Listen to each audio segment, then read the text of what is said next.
Okay, so last session, the party found themselves combating a boulette. Though a tough fight, the party found themselves victorious, spending most of the remaining daylight hours fetching your scared off mounts and harvesting boulette parts. Logus later discovered, while the party slept, that swarms of sturge were about roaming the countryside. Upon reaching Hammerton Village and passing through the gates the following day, the party set out to a few tasks and split up. Blade, Renwick, and Logus set off to sell the party's acquired goods at market, meeting with Solindra at the apothecary and Teddy at the Brothers Bazaar, whom agreed to meet after hours with Renwick using Thieves' Cant, and Brotor, an instructor at the local smithing guild, from whom you commissioned a shield from the leftover boulette parts. Meanwhile, Gladir and Locris set off to acquire lodging for themselves and the party, coming to the Broken Oar Inn and Tavern. Locris and Gladir met up with Scruff, the barkeep here, and acquire a couple of rooms for the party, one of which is free provided your bard delivers a stunning performance, as well as room for your mounts at the stables.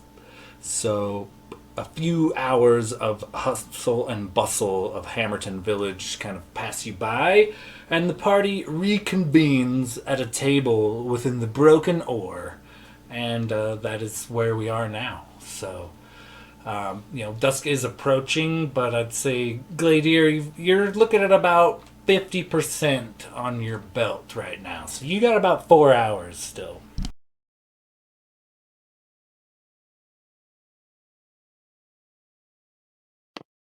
Gotcha. Alrighty.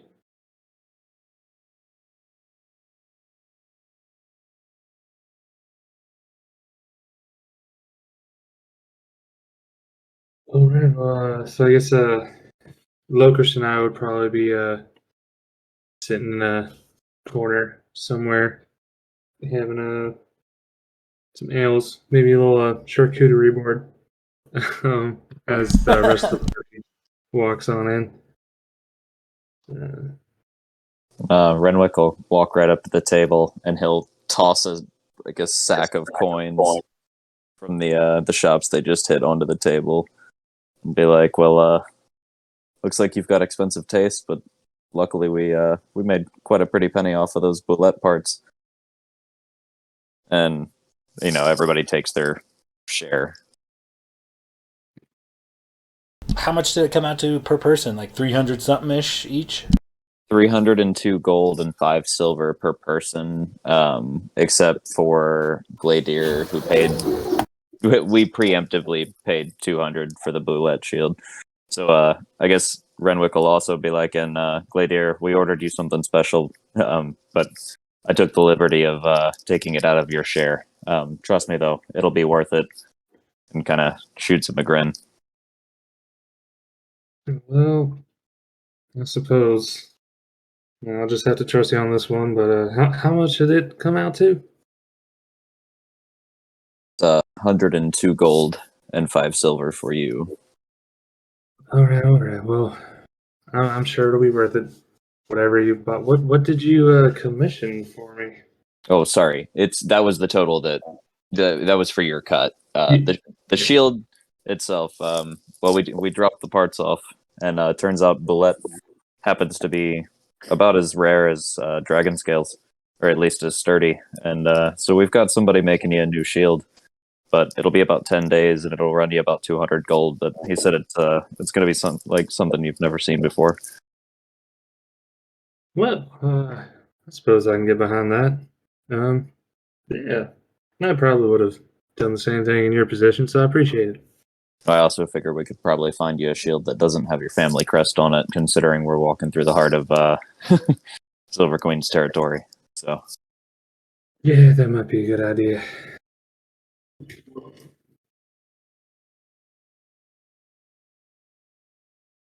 Oh, and good news is we might have an inn on the underground society around here.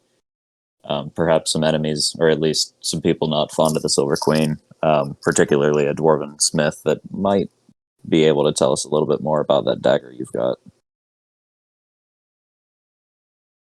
Now, that sure is interesting. Do you have a specific time that we can meet up with them? I'm assuming they want us to, covertly. We didn't set a time to meet up with him, unfortunately, but I'm kind of hoping he shows up to Blade Show and we can just pull him off to the side. But if not, we'll head first thing in the morning. But we heard about him through the general store, who happened to stay quiet about the fact that these silver loots we've been carrying are exclusive to the bounty hunters. So we should probably try to find a fence and sell these underground or stash them somewhere so that somebody doesn't notice we're just carrying them around. Yeah, I don't think it'd be too great for us to be found with a bunch of, lord weapons that are only used by the Silver Queen servants. So hopefully, when we meet this underground merchant, black market fellow, we can get rid of those there. Also, yes, Renwick, we did, Locust and I kind of smooth talked our way into possibly getting a free room if you can put on a good show tonight. So no pressure, but, a little bit of pressure. Shouldn't be any trouble at all. Well, hey, if anything, I'll try to juggle some daggers again, and it'll either be really cool or really funny. So, if anything, it'll help your performance. I don't know if this is going to be possible for me to do, since I'm kind of in the tavern sitting with these guys. But I kind of want to make a stealthy entrance when my show begins, and I was wondering if I could maybe try to slip under the table and throw my cloak on and try to move about. Oh yeah, certainly. If you want to add to your performance, currently, it is getting towards the end of the day, so you imagine patrons looking for a drink should be showing up at the end of their workday any time now. But as far as you have seen, it's slim pickings for an audience at the moment. It looks like mostly other travelers more interested in room and board and a little bit of food. Not necessarily drinking in the bar, but staying in the inn. So.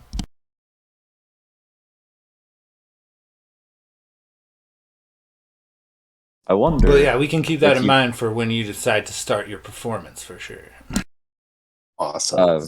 Renwick's going to kind of nudge Blade and be like, I wonder if you should start the show out in the streets and see if you can't pull some people in. Blade looks at him and says, you know what, that might be a good idea. Starts making his way towards the door. Okay, yeah. It's like the dusty end of the day, people heading home, getting ready for their evening, as you kind of walk outside and there's a light traffic, kind of people going here and there. Go ahead and give me a performance check, or how do you want to? You narrate to me how you go about this. Okay, so I'm sorry. This place was called something Ore. The Broken Ore, yeah. Okay, so I just kind of imagine Blade just sitting outside. I mean, right outside the door, really, just kind of leaning up against it, just kind of jamming along. I mean, loud enough just to where people can actually hear him as they're passing by. And just kind of saying something. Come now to the broken oar. I promise you that it won't be a bore. Okay, give me a performance check.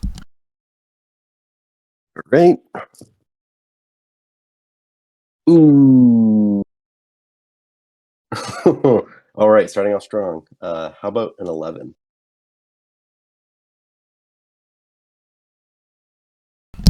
With an 11, you're strumming. It's not that you're doing a bad job. It's more that, they're end of the day sort of shuffle. They're tired, and they've got their mindset going. It's the clip clop of the horse hooves on the road, and the hooting and hollering of folks going about the end of their day. It's just not quite reaching enough ears at the moment. The hustle and bustle of the city kind of drowns out your tune. All right.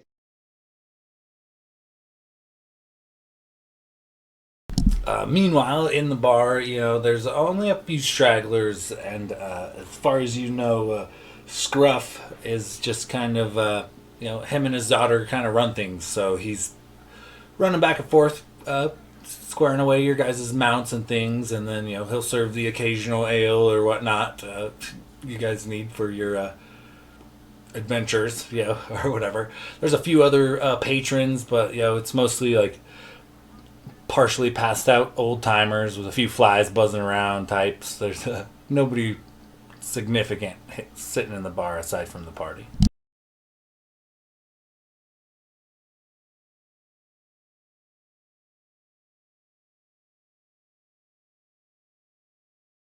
Locris will get up and go outside. So, having any luck out here? Nah, nothing's biting. Seems that these folk are kind of busy going about end of day business and trying to get home. Can't seem to get anyone's attention. All right, so Locris will step up a little and cast a prestidigitation, throwing out sparks going around Blade, and then yell out in a loud voice, "Ladies and gentlemen, the man, the myth, the wonder, Blade. Your feet are weary, yet with the sound of his lute, they fill a pep as a dance. A dark, dingy day is made all the brighter. Come on inside and enjoy yourselves with his wonderful music." Can I go up and listen? Damn. Go ahead and give me a persuasion check, and we'll say with advantage because you press the digitation.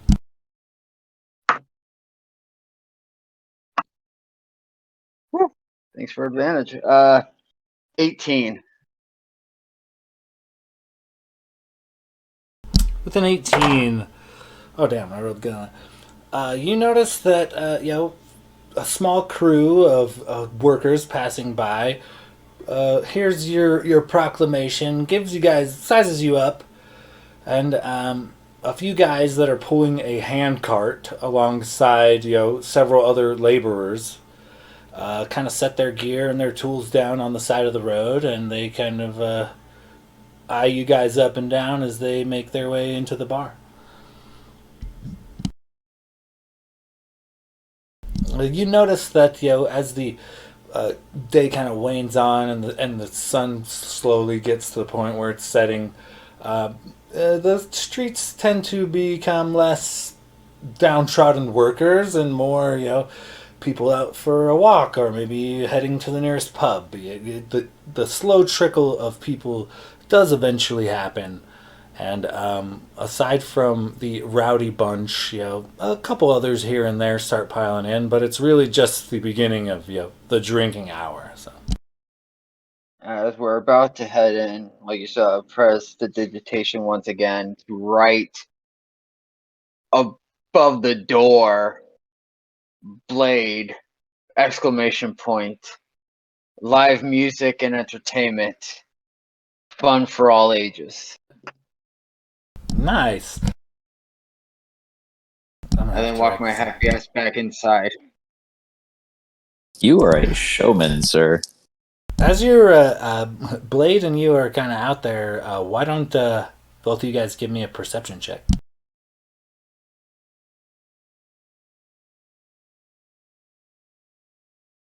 $17. 16 for Blade. You guys both kind of clock it at the same time. Looks like a small, like, I don't know, probably squad, at least a few co-workers. But it looks like a handful of off-duty silver soldiers has noticed as well. And they look to be heading to the bar as well. Upon approaching the table, Locris is going to say, some of the guardians of the realm are headed to watch this wonderful performance as well. Can Renwick make a perception check to see how they interact, or an insight check or whatever, to see how they interact with the bartender? Like, is he begrudgingly serving them because they're soldiers, or is he kind of cool with them? I'm just trying to like get the vibe of how everybody else is reacting to them being in there. Yeah, go ahead and give me a perception check.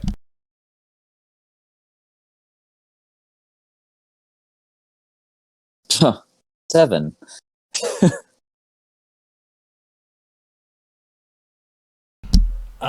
With that, you just kind of get the basics. They walk in. It's not like the music stops and then it's just utter silence, and it's pretty clear that they are guards and whatnot, and at the end of their shift, they look weary. Look like they've had a day of labor themselves, and you notice that they are not armed or armored, but they do, wear their colors, indicating like rank. And it appears that the 4 separate soldiers that have entered are all peons. They're all privates.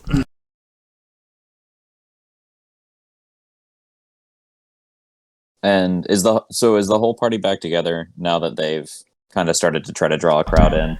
Right. I'm assuming he didn't go straight And, up on stage. You would notice that a few other parties have kind of slowly made their way to the bar.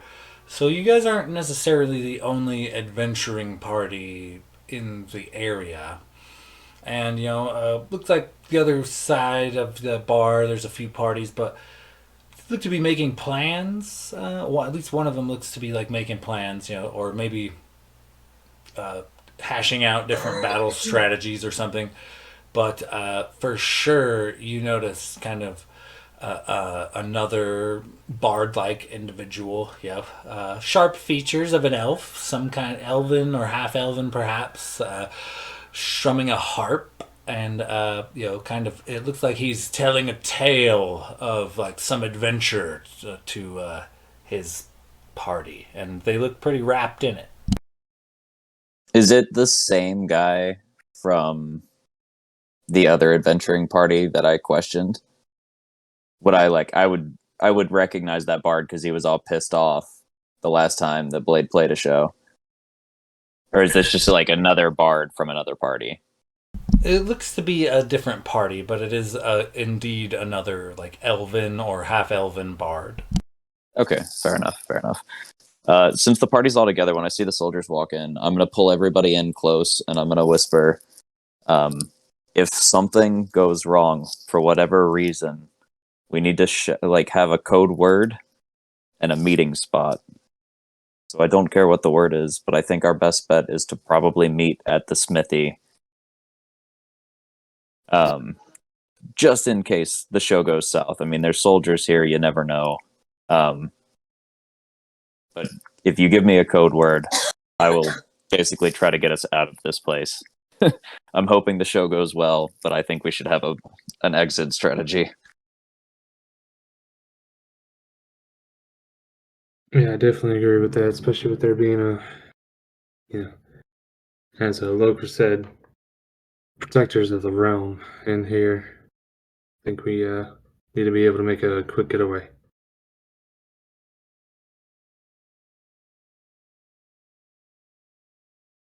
Perhaps the safe word should be, I'm feeling golden. I don't think we should necessarily draw attention to anything remotely close to gold. Not in this city with so many guards around. Ooh, I've got it. If anybody yells bullywug, that's something only us would really have a connection to in this area. But the safe word is bullywug, in which case I will initiate the exit strategy, and we will all meet at the smithy. Or if you're in danger, you can say, I have the urge to sturge. Actually, I like that. I have the urge to sturge. That'll be our code phrase to get out of here. Can I, DM, can I see if there's any other exits or entrances, or is it just the one main entrance in the front? Give me a perception check. First roll of the night, and my perception isn't good. Fuck. Why do I always roll garbage on perception? I saw nothing. And what a 3. With that, you just get the basics. I mean, he has a back room you haven't been in. Technically, you purchased some upstairs rooms you guys haven't really explored up to yet, and but it is a trio, a 3-in-1 business. It is a bar combined with an inn, combined with a stable, kind of like a traveler's hub, if you will, and each of these has their own entrance, even though it's on the same it's on the same wall of the same building. But there are 3 separate doors leading into and out of this establishment. Okay. Glader's actually going to stand up. Fellas, just in case there's something goes haywire, I'm going to check out my accommodations for tonight real quick, and I will be right down in a jiffy. And then I'm gonna go up to my room, and I want to see if first I'm assuming it will have a window. Would I have a window in the room that we rented, or one of the rooms? I'd say potentially. Yeah, go ahead and just roll me a pure luck check, I guess. We'll just call it a D20. 11 through 20, you've got a window. If not, no. You're in an interior room. Gladier accidentally rented a broom closet. 15. Yeah, so you enter, there's definitely a window, and it's actually a pretty big window. Several feet, like at least the length of a normal man. It's almost like a French style kind of window. And the accommodations are actually pretty nice. There's a few rugs on the floor, a couple of decent sized beds on either side of the room, each with their own like nightstand accommodations with a few amenities like candles and a few pieces of fruit on a tray. But it's a pretty nice cozy room. Nothing outstanding, kind of just the basic amenities, but good size, I guess. You could potentially sleep, a couple people in each bed, and then maybe give somebody floor space or something. You could probably do 3 people in one room. Okay, so what I'm gonna do for just in cases, Glader would, because I have a 50 foot of hempen rope, so I'm guessing at the most we're on the 3rd story, so I would still have roughly 20 feet of rope if I dropped a rope out the window and tied it to something. So I'm going to tie one end of the rope to one of the legs of the beds, and then just kind of spool up the rope, leave it in a pile right next to the window, and then just unlatch It does. Okay, actually, I should ask this first. Is there like a latch to the window? Like, can it be opened, or is it just like a glass pane? It's just like a glass pane. It's like a towering window. It's only like maybe a foot and a half wide, but it's 6-7 feet tall. But it is not an openable window. But it's big enough that clicking in a hurry, you could jump out of it. Okay, worst case scenario, I'll just crash through the window. Yeah, I'm gonna do that. I'm gonna tie one end of the rope to one of the legs of the beds, like closest to the window, and then just leave the rope in a pile, like I guess like on the sill or like on the floor right next to the window, and like so just as an escape plan if I need to book it out or we need to book it out somewhere in case there's a bullywug situation. Okay, yeah, noted for sure. And then head back down. So like just probably be away for like 10 minutes. Okay, yeah. So you quickly rejoin your party, and you guys notice the crowd is kind of filling in pretty good, and now more than just the bard telling the tale is performing a little bit. It's a pretty decent sized bar. You have many tables, but the one bard of elven descent, Spotted Prior, he has begun a tale of adventure and heroes that he is really selling, and not only his party now, but a couple of nearby tables are also listening raptly on his every word. But across again to another table, it looks like a young man, a human male, just kind of blows on an ocarina and creates quite a pleasant melody, and with his melody, you can tell a bit of magic. He's changing the color of his hat with prestidigitation, or floating it around his head entirely, thoroughly entertaining his own party and a few onlookers. So it is definitely a filling out, and it looks to be a bit of competition.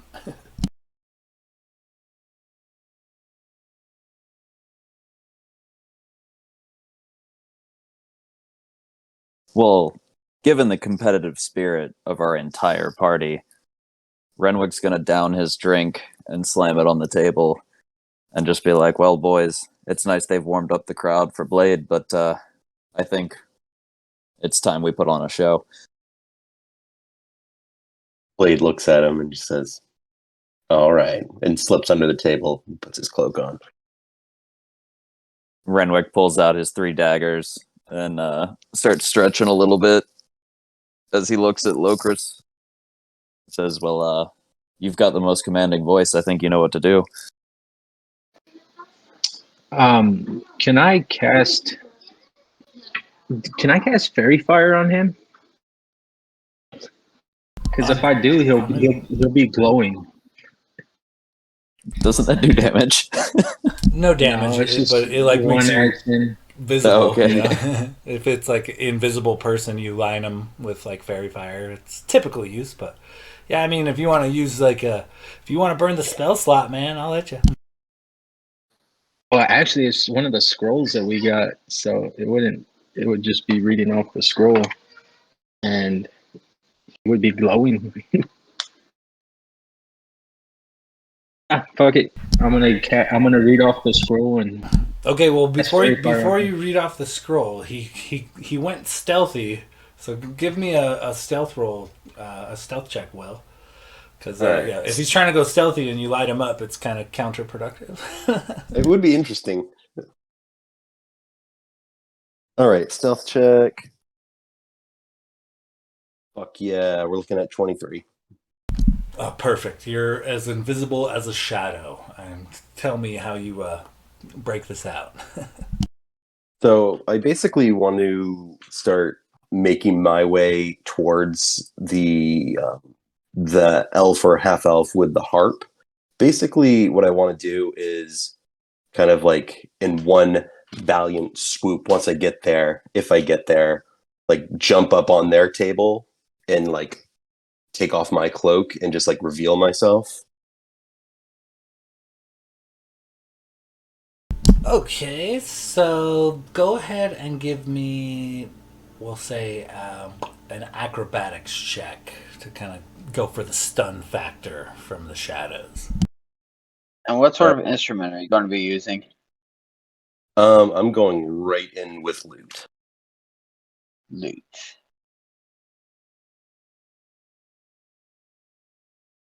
All right, acrobatics check. We are looking at. Ooh, not good. Not good. It's 7. I rolled a natural 1.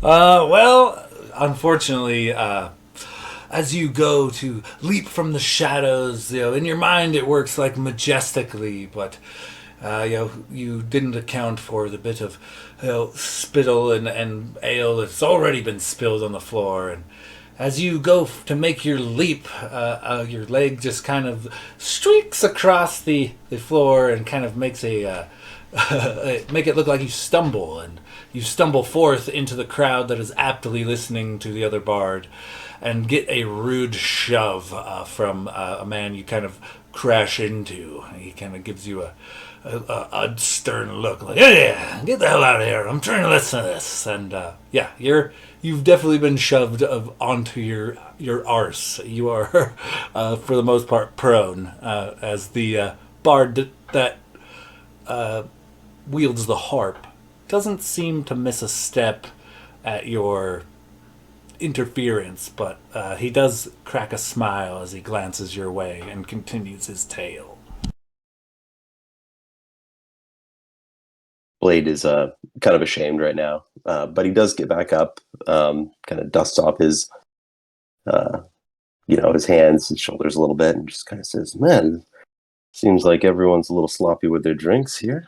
Sorry about that." And he goes to kind of approaches the table with the half elf and just kind of listening into what he's singing about.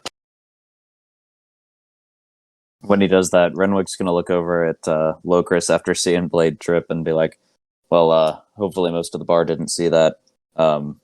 Perhaps you should give him a grand entrance, and we'll start off on a fresh foot.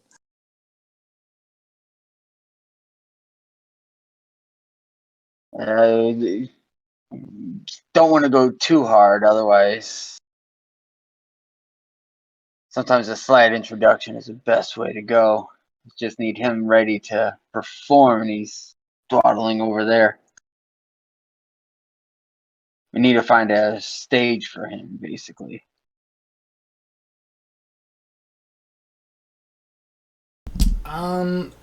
Blade. So as you're kind of listening to this guy go on, it's kind of hard to gauge the story without like having proper listen to the beginning. So you're kind of piecing the tale together, but it is essentially a tale of crossing a great desert and battling many giant insectoid creatures, and a tale of personal growth amongst the party as they had ventured for miles and miles, and yada yada yada yada. Everybody, go ahead and give me a perception check as the evening kind of moves on. We'll say it is dusk, so Gladiator, you're tack another hour off of that, so you're down to trace Uras, sir. A dirty 20 for the perception for Locris. Dirty Got a 20 for later. Got a 23. I got a 12. dirty 22, Natty 18. We're all perceptive as fuck right now.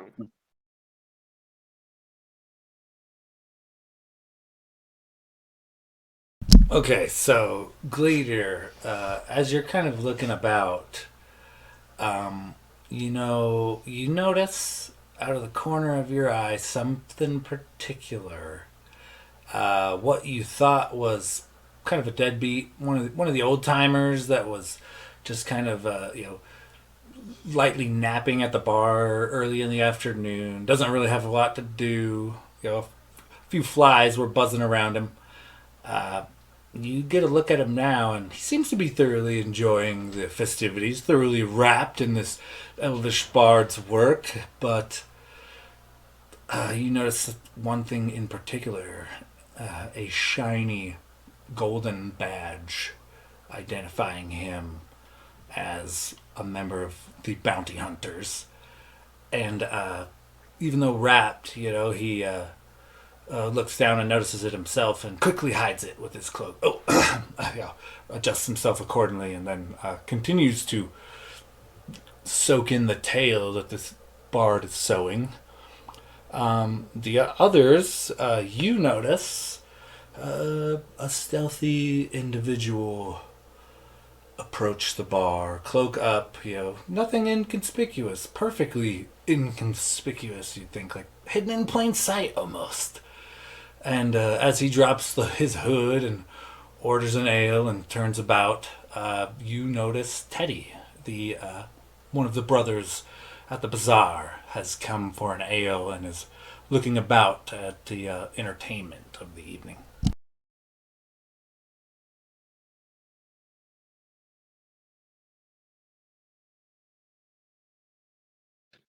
So, seeing as we all kind of rolled high, I kind of like catch everyone's eyes, in turn, and kind of like give a head nod over towards the lazy drunkard looking fella who's actually a bounty hunter, and just kind of give a warning look to the party, trying to like subtly point out that not only are there the silver soldiers, but also a high up bounty hunter.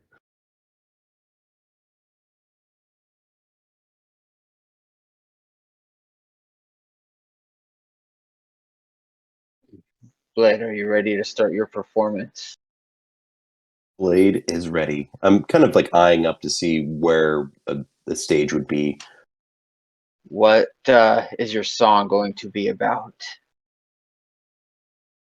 Because obviously the lyrics are what they want, not just tunes.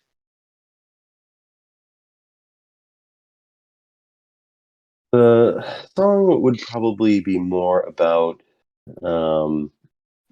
maybe the hardships of losing a loved one. Maybe a Britney Spears, kind of got away for a little bit and kind of distressed him. But yeah, the loss of love. Okay, and I assume your party's going to aid you in this venture. So tell me how you guys throw down here and help your buddy out. So Locris is going to be casting a lot of prestidigitation here. First, he's going to begin by bit snuffing out the lights in the tavern, which I could do with prestidigitation to darken it and get people to start looking around, and then causing light just around Blade to flicker up with faint musical notes and puff of wind. It's kind of blowing his cloak up. And then, in a loud voice, Locris is going to speak out and saying, "Ladies, gentlemen, we have heard tales of great ventures, but these are common. But you have not heard anything to really tug upon your hearts. That hardship that everyone has gone through at some point in their life. I bring to you Blade, who will tell you a tale that will bring a tear to your eye and warmth to your soul. And as you look upon your partner, the appreciation that you have one in your life that makes you feel complete. And then let the faint musical notes drop off as he starts up his lute, and have little light sparks just kind of flash around him as he begins his song. Nicely done. So, go ahead and give me a persuasion check with advantage for sure to entice the bar to look your way instead of how they're looking. Renwick is 23. Perfect. Yeah, you even the bard playing the harp stops mid-tale, and you have a rapt audience, Blade. Perfect. And as kind of the music kind of dies around, Blade just kind of raises his hand up, like he grabs his lute like off of his back, puts his hand up, and his hand just starts kind of glowing, kind of like a almost like a brilliant white, not so bright like blinding, but like just like bright, and then brings it down and like starts plucking every single like individual string on his lute, each one lighting up the strings on his lute. Okay, yeah, give me a performance check, and we'll say with advantage since Locris has talked you up so swellly. All right, with advantage.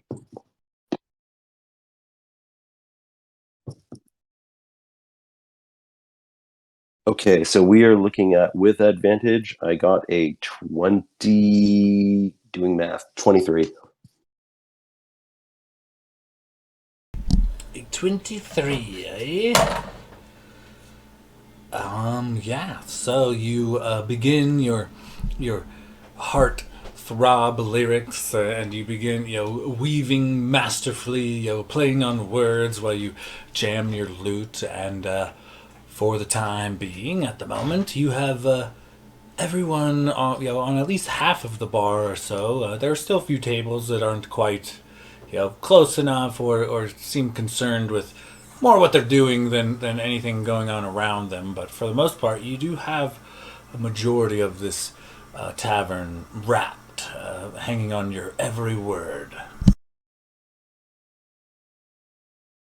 Perfect. And while I have them wrapped, I'm going to kind of slowly and delicately maybe make my way to the top of a table.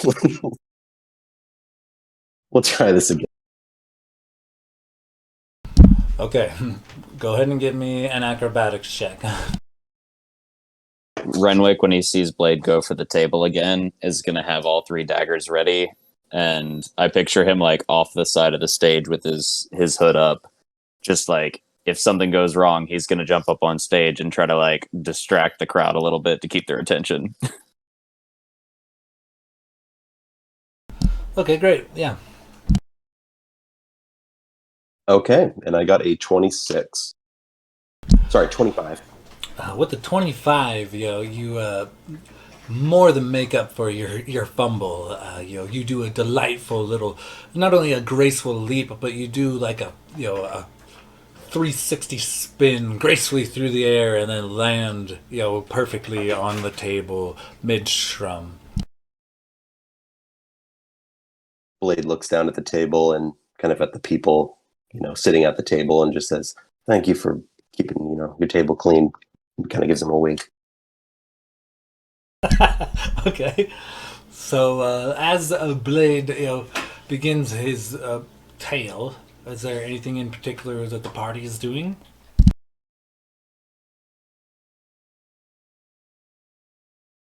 Looking at the various people in the audience, particularly the brother and the bounty hunter.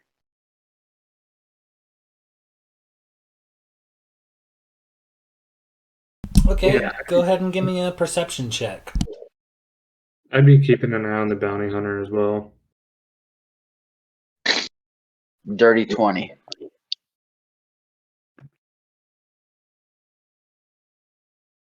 And Gladier? I rolled at 18. Okay, so you notice that the bounty hunter is very wrapped in what Blade has to say. You know, he's hanging on the edge, and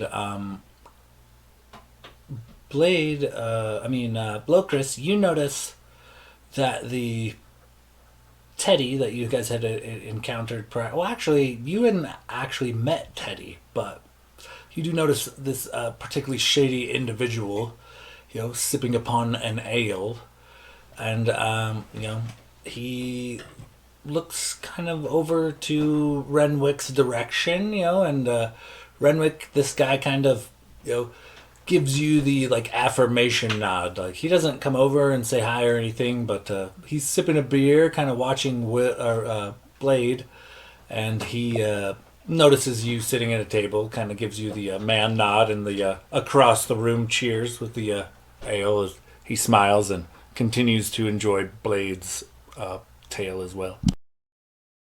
Locust that, is going to nudge go ahead. Renwick and say, "Hey, looks like the locals are entrapped. Now's a chance to make a break off and have a conversation."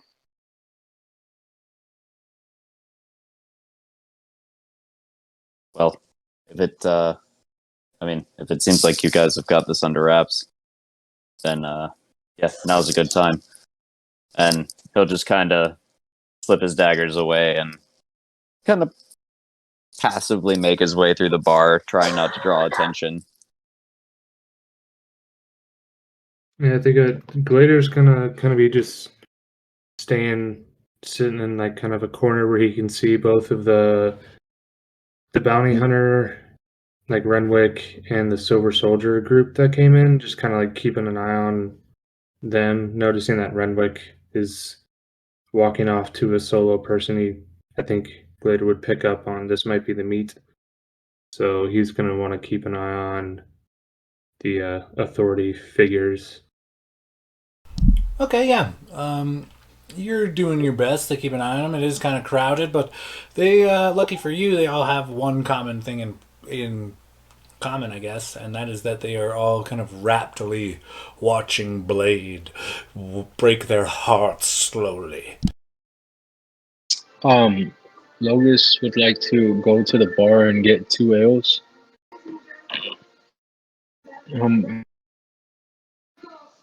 After I get the 2 ales, Scruff is he's, still there, you know, and a couple of ales. It's, you know, he's only going to charge you, actually, a couple copper is all he charges for a couple ales.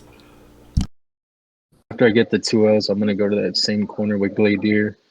I'm gonna hand him an ale and just kind of whisper to him, even if you don't drink, it's best to have one in your hand so you fit in better. And then I too will stand in the corner and keep watch on everything since I'm the most perceptive in here. Glader Okay, yeah. would drink his mug against his and give him a nod.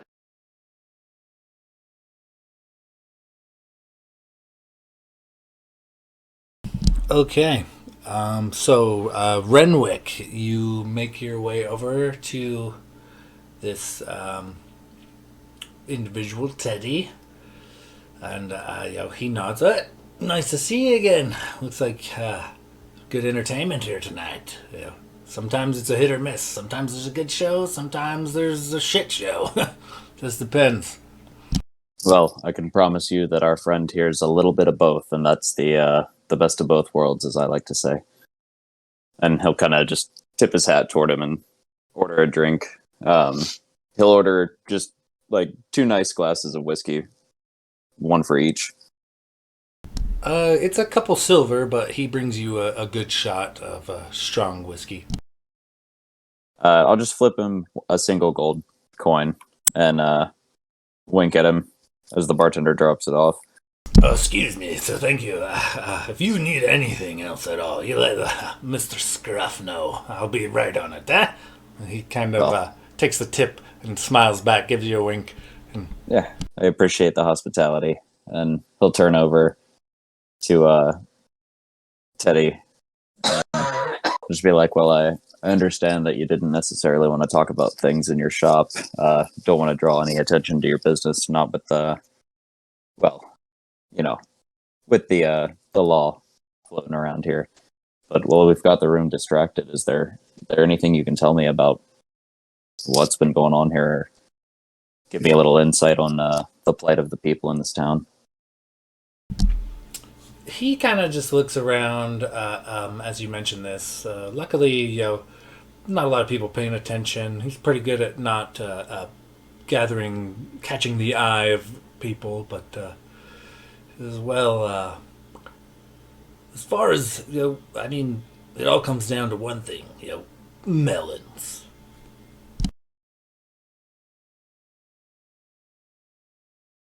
You follow? Melons. Melons, you say? Comes down to melons. Oh yeah, oh yeah. So there's all kinds of melons.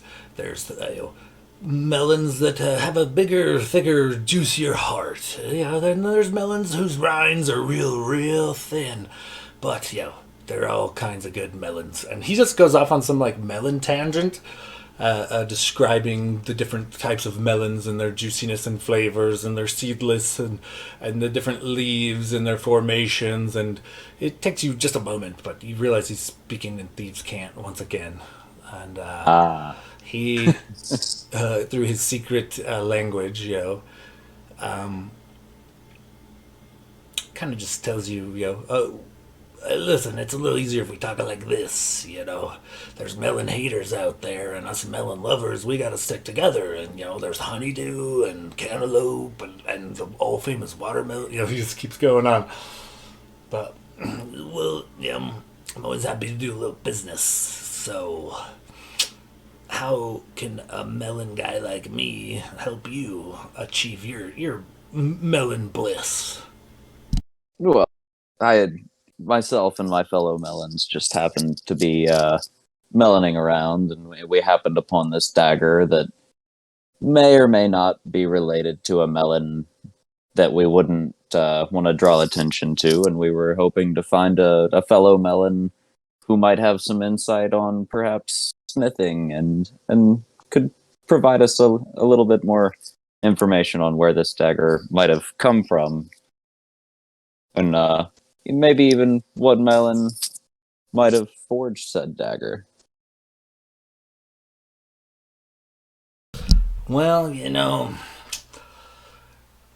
there's a certain amount of melon haters around these parts. So, for the melons to grow deep and true and free, every once in a while, the melon's gotta grow in a shady place, somewhere not easily found or stumbled upon. And, those kind of melons are rare, and they tend to stick together, and they have each other's backs. So, I might be able to help you with your melon problem, pull a few weeds, send you in the right direction, but there's nothing for free around these parts. And if your dagger's anything like your loots, likely we'll be able to move it for you, something along those lines. But moving melons, it's expensive sometimes. So I guess it'll be in your court. I can't just give you valuable melon information. That would be bad for business. We're going to have to work out some kind of melon trade or melon deal to make sure, you're not a melon hater in disguise. You know what I mean? He'll wink at him and take a sip of his whiskey and just be like, well, I wouldn't ask a gardener to use his green thumb to grow melons without giving him proper payment. I'm sure we could come to an accord, but perhaps we could set up a meeting time where we can discuss this matter in private, preferably with some fellow melons that come from the same patch as I do.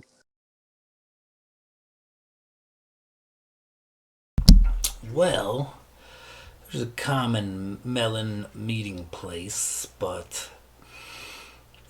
it's not well known. In fact, it's a tightly guarded secret. So, if I'm going to give you the information to this, melon grove, you're going to need to come up with something substantial for me.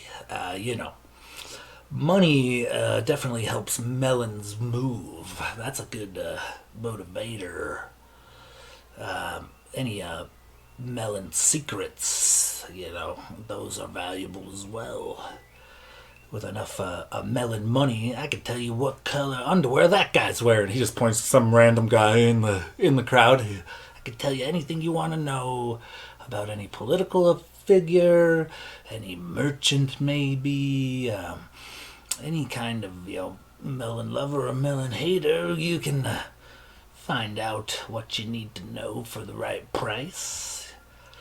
And sometimes a good secret swap is the best way. So monetarily, secret swapping, or perhaps a bit of competition work, if you will.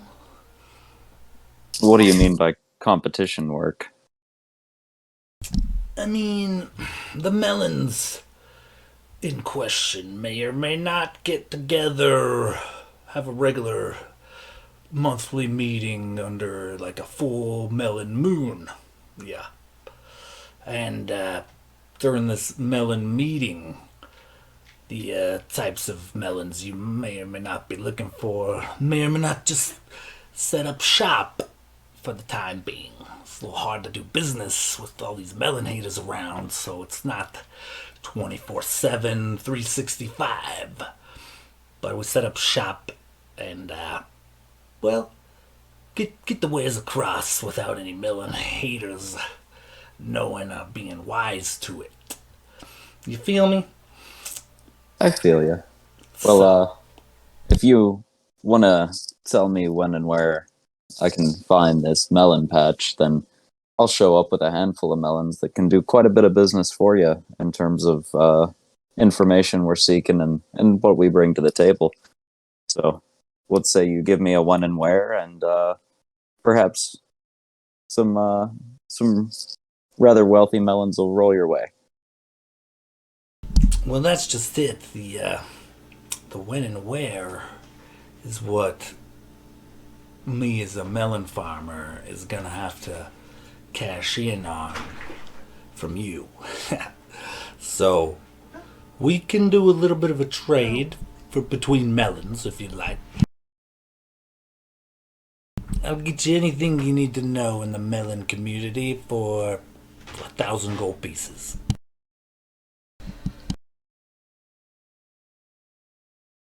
Or you can bounce one off me. You got a good juicy tale, you got a good juicy secret, you got dirt on any officials, or maybe I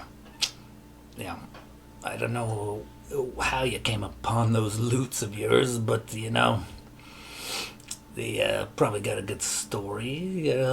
Might be worth trading here or there, types of information, but gotta be careful with what you reveal to certain people, Might be worth a little more here, a little less there.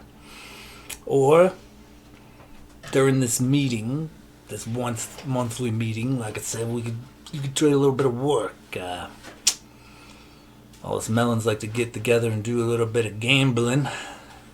Think of it as an obstacle course. Even a team obstacle course, if you will. You can bring all your friends, but I can't give away the schematics or any details aside from it's not exactly the safest obstacle course, but boy, the purse at the end is worth it if you can get there. Well, And naturally, tells we'd be me gambling that, on it the whole time, We don't stealthily have a get-together. We can't throw a big raging party at either, well, he's gonna kind of nudge over toward Blade and just say, well, our friend here's got one hell of a story he can tell you, and I may or may not know a melon that's holding on to a ledger from some bounty hunters, and something tells me that that ledger might be worth a little bit of coin. So, what say for the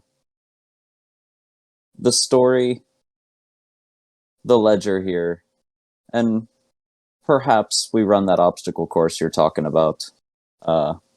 We call it even, and you give us the information we're looking for, or at least set us up with the right melons who can. Give me a persuasion check.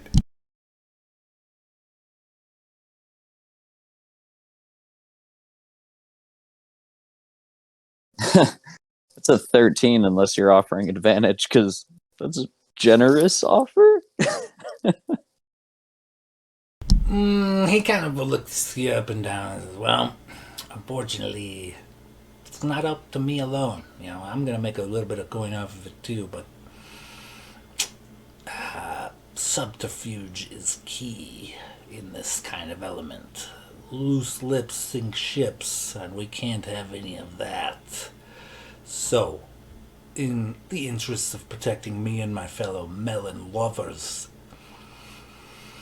if you agree to get in on, say, this potentially illegal tournament, and I'll give you the info you seek afterwards. But until the deed's done, I can't cough up anything in particular. You have to do the deed first. But as a show of good faith, I know you need to move those loots, and they're not exactly prime selling gear in this neck of the woods. And it's not exactly easy for me either. I'm gonna have to. I don't resell them. We're gonna break these down and distribute them to different melons to be used for different meloning things. So, but I'll do it, and I'll even give you a couple gold each for it. Alright, just to do you a favor and a show of good faith. But if you're willing, I might know a way and a place, but you might want to bring a friend or two. It's not exactly some kind of cakewalk solo drop. Lots of people don't really ever make it to the end, so. Well, how much are you offering for these loots then? I don't know. What do you got? 4 or 5 of them? I'll give you a couple gold apiece, but I'm really, I gotta break them down and redistribute them. It's not more doing you a favor. Make sure you don't gotta throw them away. At the end of the day, they are still silver, and it's something you're not going to come across very often. Something tells me if you know the underground melons in this area, that somebody will pay a pretty penny for these. So I'm sure that we could find a fair enough deal that'll benefit the both of us. Hey, Sean, can I take a perception, see if anybody's like paying any particular attention to them since they're talking in thieves' cant? Yeah, for sure. Go ahead and give me a perception check. Oh, yeah, I was keeping an eye on the bounty hunter and the silver soldiers too, just in case. Oh yeah, you guys give me perception checks as well. Been at 18 total. Natural 1 for a total of 2. Blade, you're just too fucking good. Yeah, you're full on like fucking fangirling over Blade right now. I'm gonna elbow him in the side, and we're supposed to be keeping watch. I know he's good. Logos, you notice that nobody is particularly paying attention to a Renwick or this guy. They're just kind of look like they have a casual conversation at the bar, and the silver soldiers and the bounty hunter that is kind of trying to act covertly. They're also wrapped in Blade's current shenanigans. So. Renwick, I kind of lost my train of thought. Where were we at? Basically, I'm just trying to figure out how much gold this guy's going to offer for these loots. Oh, yeah, that's correct. Essentially, I think we're agreeing to either run an obstacle course or do like a task for this guy to basically get in contact with the right people. All right. He kind of said, "Well, all right. I'll give you three gold and 5 silver for every loot, but I mean, I still got to break these things down and resell them as components. So you're killing me here." Say you 4 gold apiece, since we're also running this obstacle course, and naturally we're going to need a little bit of money because it sounds like we're going to have to heal ourselves with whatever we're going up against here. And we'll call that a show of good faith, and I can promise you a fair amount of information and probably some items that you wouldn't normally come across that'll they'll make their way to you in the future. Call it a show of good faith on our end as well.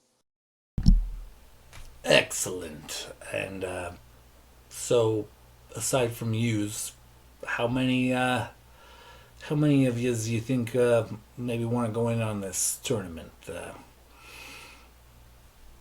Just yous? You got a couple of buddies? You bring in your whole squad? Who are you even here with? I know you got a couple of buddies around here. They're with you at the market. Well, I don't travel alone, but I'm not going to sign anybody up for anything that they haven't necessarily at least been informed of. But I'd say I'm certainly in, and I'd be pretty surprised if the rest of my band weren't in. So, can I give you a number at a later time? Look, you gotta. There's a place. There's a bar at the edge of town, and it is a shithole dive and a half. And well, it's called the Dead Goblin, and it's on the outer kind of wall in the more dwarven settlements, carved into the stone itself. It's a shithole. In the bathroom, probably literally the most unsanitary, disgusting place in all of the entire village, the entire city. So, yeah, if one was to maybe take a token into said bathroom, you figure out the rest, I imagine. And he takes a token out of his cloak, and it's a coin, like a copper coin, but it has a hand. It looks like the hand's holding up the number 2 or like the peace sign. So he's got a copper coin with fingers holding up the peace sign. He says, "You're gonna need one of these to get into that tournament per person. So how many of these do you need? And if I see you later, I see you later." Well,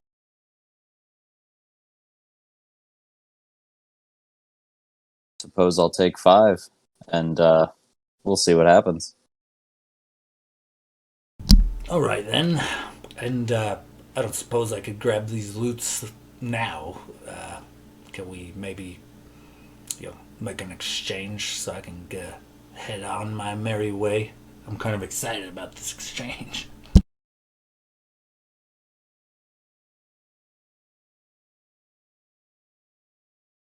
I mean, it is a show of good faith, and so I think that we could definitely send you on your way with 4 silver loots for you to do with what you will. That would be great. So, deal. And what do you need from me? He hands you a single token.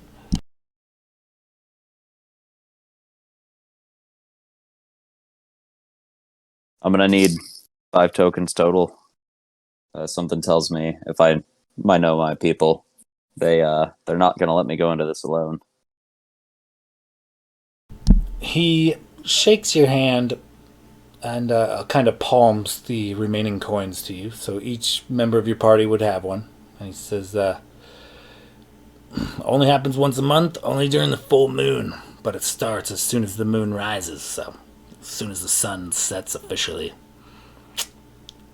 Maybe come find us. It'll be ready to roll. Thanks for your patronage. I hope to see you soon. Yeah. He takes his shot of whiskey you bought him and gives you a wink, and kind of glances in Blade's direction as he kind of waiting around, I guess, for you to lead him to the loot or give them to him somehow, or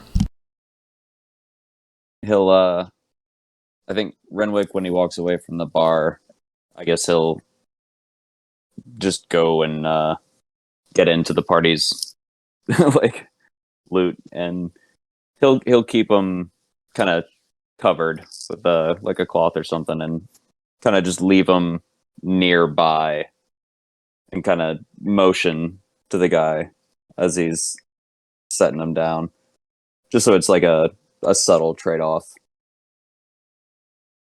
cool. Yeah, he picks up what you're putting down, and he casually kind of watches Blade for a bit longer before making his way around and picking up a package like material with looking like it's his. Nobody says anything, and he walks off. Blade, you are doing fairly well in the tips department. Go ahead and roll me a d20. D20. 3. So, you are doing pretty good at the tips department, but kind of like Greenthorn, it looks like a lot of it is coming in coppers and silvers. So there's a lot of coins on the floor, but it only ends up adding up to about 3 gold pieces as you jam on. Go ahead and give me like another performance check real quick. All right. So we're looking at 16. Can I give him advantage if I'm using prestidigitation to give like the scent of fresh roses to help with the love story? Yeah, go ahead and roll with advantage. As Locris kind of like helping you set the scene and like aiding you as best he can from like the audience POV. 26 for with advantage. Once again, when you leave them on a cliffhanger and they think it's done, you strike up another tune, another verse, another melody. It gets a little happier, a little more tender, and you have this audience wrapped up in this love story.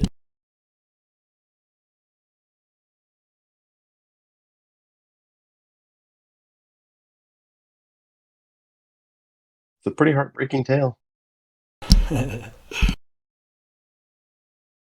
Aside from the crowd being wooed, you notice that a few parties, do kind of go about doing their business, but as they go back to their conversations at private tables, it seems like a small crowd has come in from outside, kind of eagerly, peering about, trying to find who's the what's what all about town that they're hearing, and you do actually draw a good crowd. You at one point kind of look over and see the ornery dwarven bartender who's kind of gruff with you before. He smiles at you and gives you a thumbs up, And Locris, Mr. Scruff, does find you in the crowd as he's delivering drinks and return a couple gold pieces. He said, "Well, can't say that you were lying there, half-elf. Good job on ya. And your horses and ponies are just fine, I assure ya." He gives you a good wink and a nudge. Can I take a closer look at the drunkard I noticed earlier who accidentally flashed the gold bounty hunter badge?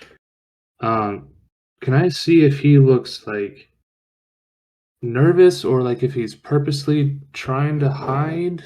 Like what was, because from what you explained, the vibe I got is he did not want the bar knowing that he had that badge. So I kind of want to see if he's looking nervous or What?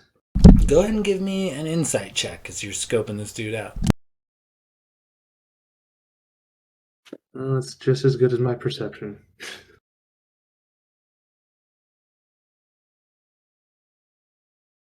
God, Which is not great, I assume. no. I have a +1. So that's a total of 3.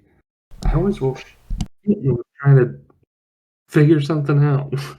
As far as you can deduce is just the basics, which is he seems to be enjoying Blade's show. You see him fish a few coins out of his pocket and throw them at Blade's feet as he's performing. All right, and do you think it'd be probably would have been about an hour since Blade started his show? We'll say it's getting there.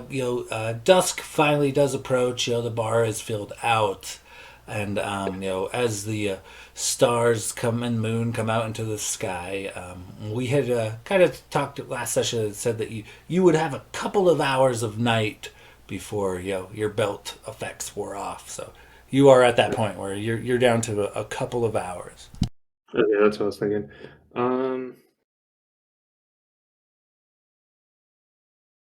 Clear's gonna kind of get up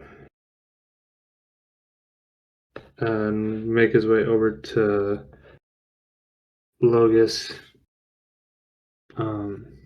Just kind of lean up against the wall next to him and whisper to him, but not turn his body towards him, kind of covertly trying to have a conversation. Now, I saw that, I'm not sure if you noticed when I pointed him out earlier. I was trying to be a little sneaky about it. But that gentleman over there, he accidentally flashed a golden bounty hunter badge earlier before Blade's show started and quickly covered it up. So, I'm not sure if maybe we should be careful and leave it alone or possibly try and figure out what his deal is. I'm not quite sure what to do. I'm kind of torn. I'm very curious on what his deal is and why he's trying to hide the fact that he's a high-ranking person in this regime. But I also am a little worried about poking the bear too much and being found out. So what's your take on it? Well, I clocked him um, probably about the same time that you told me, and I've been watching him. But I mean, it could be a sense of maybe he just wants to have a good time and not let his badge show. But we've also seen that there's been more than one gold badge in these little groups of bounty hunters. I mean, they're more like little captains of their own little regime. They're not too high ranking, from what I've gathered. Well, what do you think? Do you think they hold some water in the city, or are they just like little captains of their own little group? I know that's a fair point. We might, yeah, you make some good points. We might just want to, live in the be. Don't want to draw too much attention to ourselves by, well, as I said earlier, poking the bear. Maybe we should just, try and avoid him. As long as he's not, paying too much attention to our party other than Blade, who's putting on a fantastic show. Maybe we should just let it go. Can I make like an insight check on him to see like, does he look like he's just trying to keep to himself and have a good time, or is he is his attention or mind on something specific here? Yeah, go ahead and give me an insight check. And I will be right back. I gotta run real quick for my doggo. Give me like 1 minute.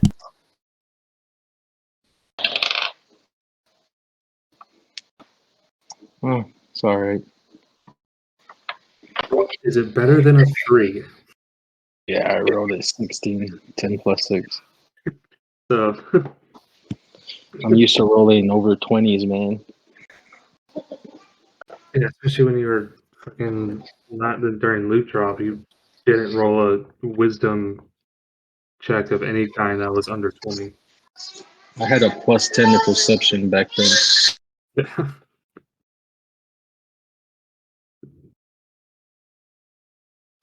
I mean, if you want, we could take an ale over there and just like sit next to him and pretend like we're just enjoying the show and make small talk. We don't necessarily have to go and probe him, like just go up and start asking questions. Yeah, it's a possibility. I'd like to see what your insight check gathers. But I mean, I feel like you might be right. He might just be kind of just chilling, and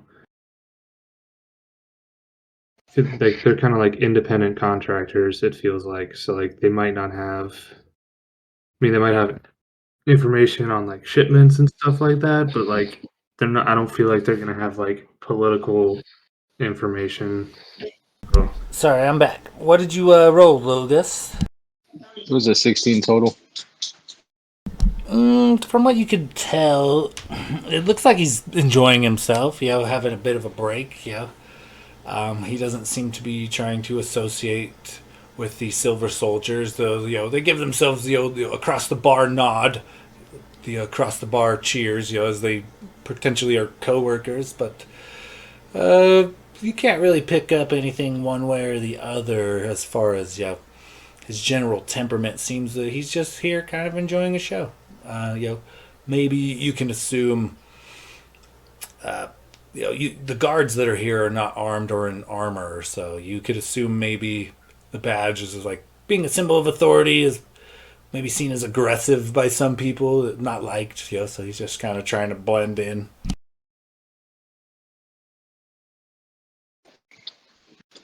Yeah, I mean, it just seems like he's trying to have a relaxing day after a relaxing night after a long day. I mean, doesn't seem to be interested in much at all. yeah, and I'll trust Runwick in gathering his information from his friend. I think we maybe just keep on the task at hand and follow that lead, and if we need to, we can come back. I'm sure he probably frequents the spar pretty often. He looks kind of a little rough and tumble type. So, worst case scenario, we just come back and find him again. You let me know. We can always just go and make small talk. Alrighty.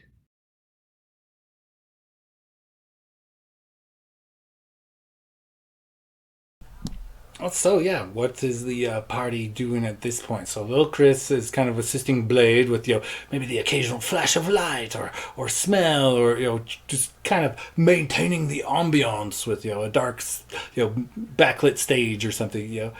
But Renwick, Gladier, Logas, what are you guys doing at this moment? I imagine you guys still have like a table, so you guys could, potentially be having like a private conversation, kind of away from the crowd.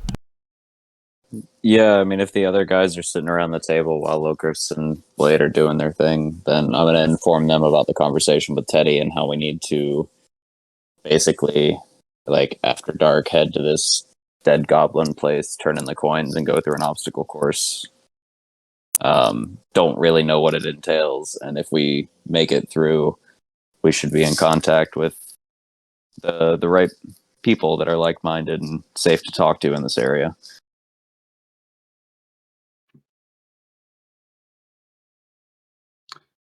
Well, yeah. Renwick, you would know that, through the conversation, he said it only happens once in a full moon.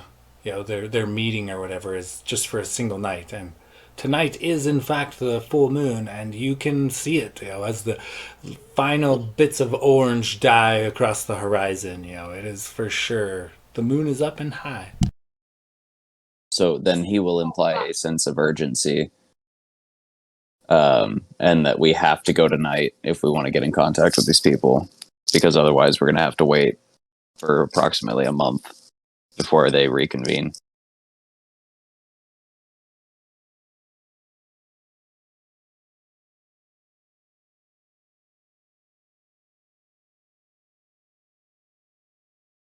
Oh, well, possibly, since we should probably head out, should I? Well, what was the code word again? Bullywug? Should I just shout it out and let Blade know we gotta go? No, don't do that, because then somebody's gonna fire off a fog cloud and it's gonna get crazy. I think we just need to see if perhaps Blade can turn the show over to somebody else so that we can all head out. I mean, there were other bards around. Perhaps we could have Blade end his performance and see if he can just have one of the other bards take over. You can see that Blade is like soaking all of this up, by the way. He's like, I mean, not their conversation, but just loving all of the attention he's getting. Blade, go ahead and roll me another d20. 16. They're being a little more liberal with their actual gold pieces this time. And in the pool of collected gold, you can add another 16 gold pieces. Glader's gonna kind of awkwardly make his way over to Locris, trying to like duck as he's like walking in front of people, but like he's not really doing a good job because he's like 6'3", 250-pound dragonborn. So he's like just trying to awkwardly not get in people's ways as he's like knocking against tables and making his way over to Locris, and then just like kneel down next to him. Like, Locris, buddy, we gotta head out. Renwick found some information, and if we want to act on it, we gotta act now. So, is there any way you could possibly signal to Blade, get him to transfer this show over to another bard so we can make a sneaky escape? Yeah, I got an idea. All right, well, I'm gonna tell the group, and we'll stealthily, covertly make our way towards the door, and we'll meet you outside. And then I just make my way back and tell the group as we start making our way out. Prior to Blade starting his performance, which other bard seemed to have the most attention to him? There was a few, but one bard must have been doing something particular because one party that the bard belonged to never really broke and began watching the rest of the crowd, but the elven man with the harp definitely had a rapt audience before it was stolen from him via Blade. All right. So what Locris is going to do is he's going to start to dim the lights around Blade and cause little sparks to sparkle away from Blade over by the harp player, and then start to brighten up candles around the harp player and kind of get attention towards him, and then kind of looking at Blade start doing the knife cut, the throat cut, and see if the harp player picks up. So Blade, kind of seeing this, is going to be like, and while my tale is full of sorrow and sadness, there are other tales that are to be told that are full of life and joy and survival. And I feel that this fellow bard over here has a story to tell. And he kind of points and kind of does a slight bow and gestures towards that table with the other bard.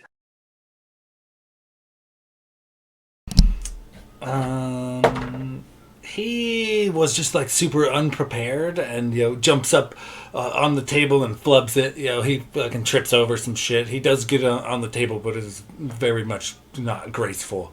And he begins strumming away, and his voice cracks, and his lute is not quite in tune. But everybody has, for the moment, averted their gaze to now him, allowing you to exit gracefully. And Blade just says, "Don't worry, it happens to everyone." He's definitely like sweating bullets, like suddenly under pressure, and like fumbling words and things. He's He glares at your direction, like almost begging for help with his eyes, but he's for sure bombing. Blade, yeah, kind of feels bad, but it's also kind of like.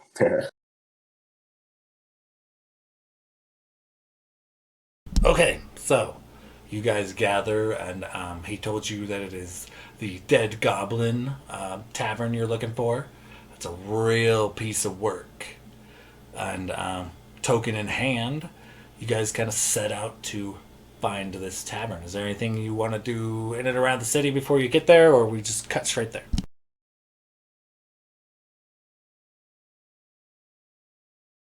Okay, I'm going to take your silence as a moving on. I think so, yeah. Okay, good. All right, so you notice as you kind of go along this really tall, smooth wall. It's like 15 feet tall. It's very, very smooth to the touch. And several homes and businesses are carved into the stone. A few balconies here or there. You can see like what are probably high windows of subterranean buildings that kind of edge against this wall. And there's different kinds of doors. You can definitely tell there's some serious craftsmen here. The dwarves are really particular about their way they build, their craft. You could definitely tell it's dwarven by the intricate way they lay the wood, by the different stone and metal doors. As you make your way over to a hole-in-the-wall bar, literally, the wooden sign above is a dead goblin, laying flattened out in a pool of blood with X's over his eyes. And you notice for all the intricate artwork and fancy things that were placed upon almost every door, whether it was a business or a home, there is no door. It is just it's a door-shaped hole, and it delves into a dive bar, I guess. As you enter, the smell of urine and stale beer hits your nostrils hard. There are a few patrons, all of which are slobbering drunk, passed out asleep, and look to be potentially have wetted themselves.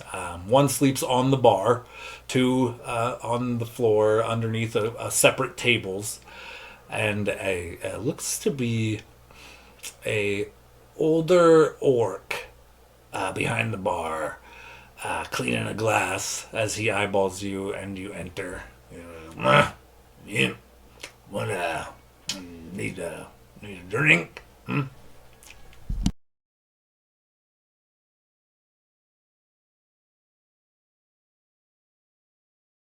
Yeah. What do you got here to drink at your fine establishment? Do you perhaps have anything melon flavored? Insert Renwick wink. He turns to Gladiator. He's like, "Well, just beer, just good old fashioned beer." And he looks to he looks to Renwick. He's like, "No, no melons." Oh, you can't blame a guy for trying. And on the way over here, by the way, if I can retcon, Renwick would have given each of them a coin and said we're supposed to take these to the bathroom at the Dead Goblin, and that's, I guess, an entry point. Must be sort of speakeasy vibes. So the bartender just kind of stares at you guys expectingly, like, yeah, I don't care if you want to hang out here, but you have to buy something. You can't just hang out. I got a reputation to keep, let my patrons, depend on me. He gestures to the passed out drunk fuckers, also fellow orcs, just kind of snoring and hard. I'll take a round of ale for each of my friends here. And how much is it going to be for, I guess, 5 ales? No ales. Just orc beer. That's the only thing we got. Orc beer works. He pours you guys around. And he holds up 3 fingers, but he says 2 copper. I'll just give him I'll give him 3 silver pieces so that he gets a tip, and just pass the all the cups around. This act of generosity both confuses and intimidates him, but he doesn't do anything about it.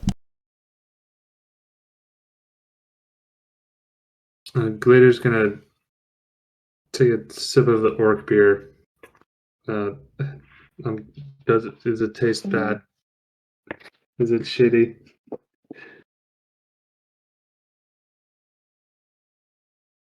I think we know the answer.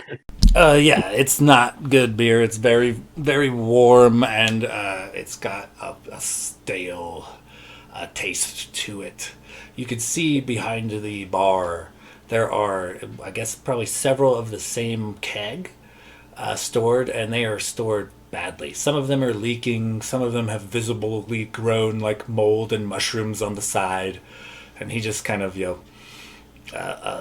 taps one of these like soaking wet looking kegs to pour these beers. It's not the most appetizing, but it's very potent. Renwick is gonna pretend to take a swig out of there, and then just set it back down on the bar and be like, "Oh, that went right through me," and just start making his way toward the bathroom, and like kind of wink at the party as he's walking by. Okay, as you kind of you look around, there is another perfectly carved a hall. Once again, no door, but it is in the shape of the door, and above it, it looks to be scratched in the stone are the words "pisser," and so you head that direction, and you find a literal pile of refuse in a small room. It looks like maybe there was a floor drain or a floor indention at some point, but there is several feet in diameter as well as a few feet tall is literal piles of shit. Like, did not clog the drain, or it clogged the drain, and nobody cared. They just kept going at it. So, in the center of this gigantic room is a huge pile of refuse and trash, and it smells awful. And as you enter, you like almost gag, And as you kind of enter the room and look about, give me a perception check.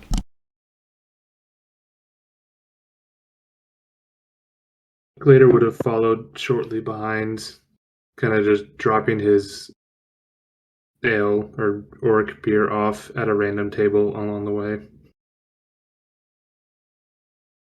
Okay, yeah.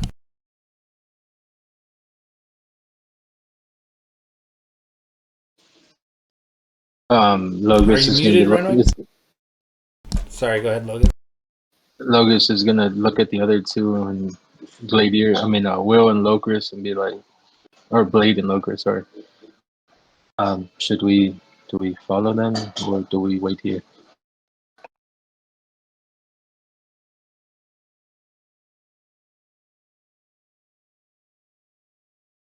Right about now, I'm tempted to wait a minute. It smells like shit in there. Yeah, it might look kind of weird if we all get up at once and go right in together. Well, I'll assume the bartender would know if there's something happening in the other room. Maybe we just cut past the games and just go get it done, but I'm down to wait if y'all are.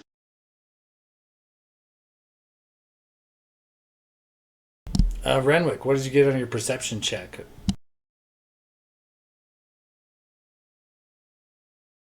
Oh, natty 1, but I can reroll. So 15. You notice this impressive pile of refuse takes up most of this small room. There's a standing room only, kind of like a goat trail almost around it, and it looks like on either side is placed a bucket. It's cleverly labeled piss bucket on the outside, you could see, and also overflowing with urine. But as you approach, one of the few areas you could actually walk in the room without stepping directly in refuse, you do notice a bit of graffiti on the wall. A hand holding up 2 fingers.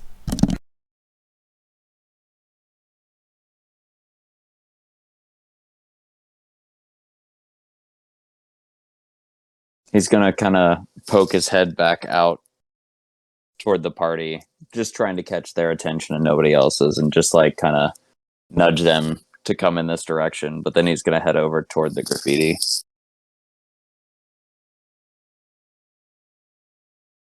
Okay, yeah. So you're standing up against this freshly, graffitied wall. Looks to be done, not tactfully or skillfully, but it is clearly a hand holding up 2 fingers. Looks to have been painted up on the wall.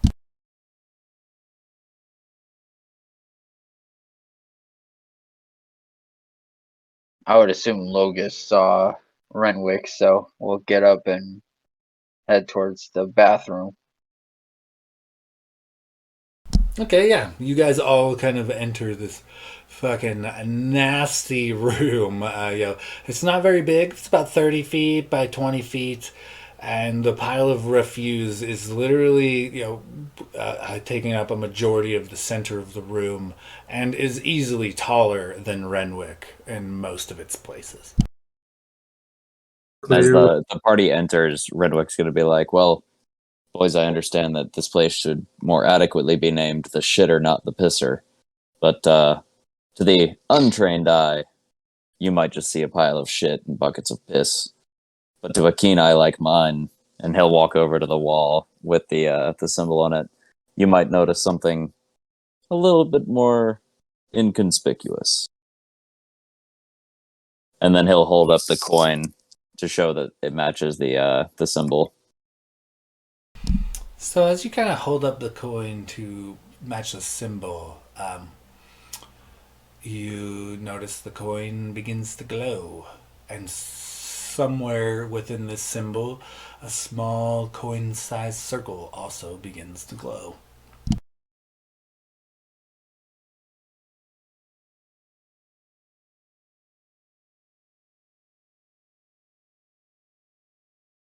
Well, Renwick, I'm proud of you for seeing this, but how about we discuss this on the other side?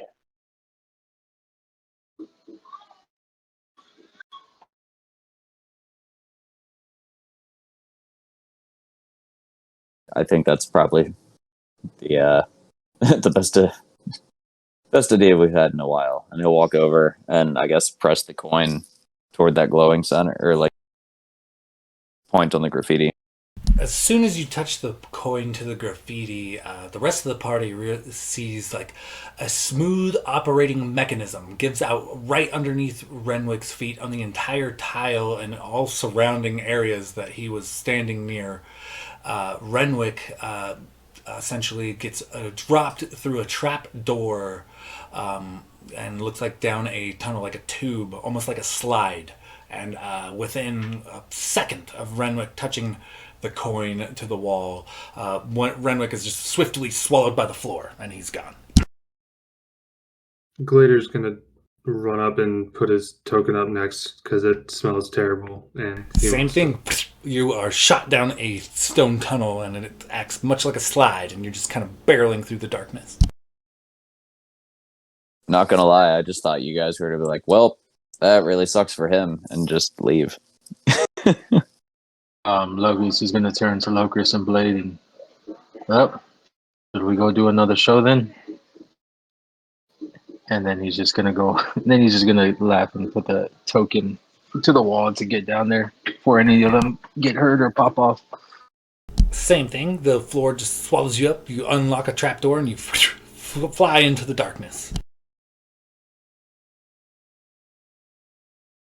I guess Blade will kind of follow closely behind, probably gagging and dry heaving the whole time. All right, yeah, you right up, and that leaves Locus up top. Now's the chance, Locris, if you want to bail on your party. Locris is going to use prestidigitation to clear his walkway as he walks up to that spot instead of stepping all over the piston shit. Good call. And then hit the coin and go for a slide ride. All right, and as you are swallowed by the floor, it's a big stone tunnel. You guys are taking curves and swoops and ups and downs, and it's quite a pleasant ride, but it is swift and through the darkness. And suddenly you all crash upon the floor, one upon another, and you kind of struggle to gain your bearings. But looking around, cobblestone walls surround you. Windows with bars of iron overlook a green liquid outside this, cell. It looks like several other individuals here find themselves in this predicament alongside you. However, you notice that there are several other people in this kind of holding cell type of situation, but looks like everybody is bound. They are all like recently escaping bondage. Looks like they've all been tied at the hands and feet at the very least.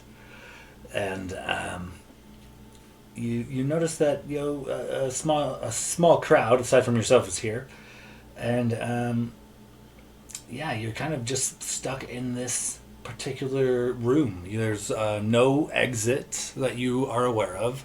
There's several other people, and you have iron bars over a couple of windows in this cobblestone room. Did you say like recently escaping? So like they were bound, their ropes are like cut, but still hanging around their wrist? Like there's a bunch of people who look to be bound, like you, but they are working their way out of it. Like they are currently, gnawing through ropes, untying like hands and feet. They are freeing themselves as you guys kind of enter. And Glader's gonna pull out his sword and shield when he sees that and be ready for something.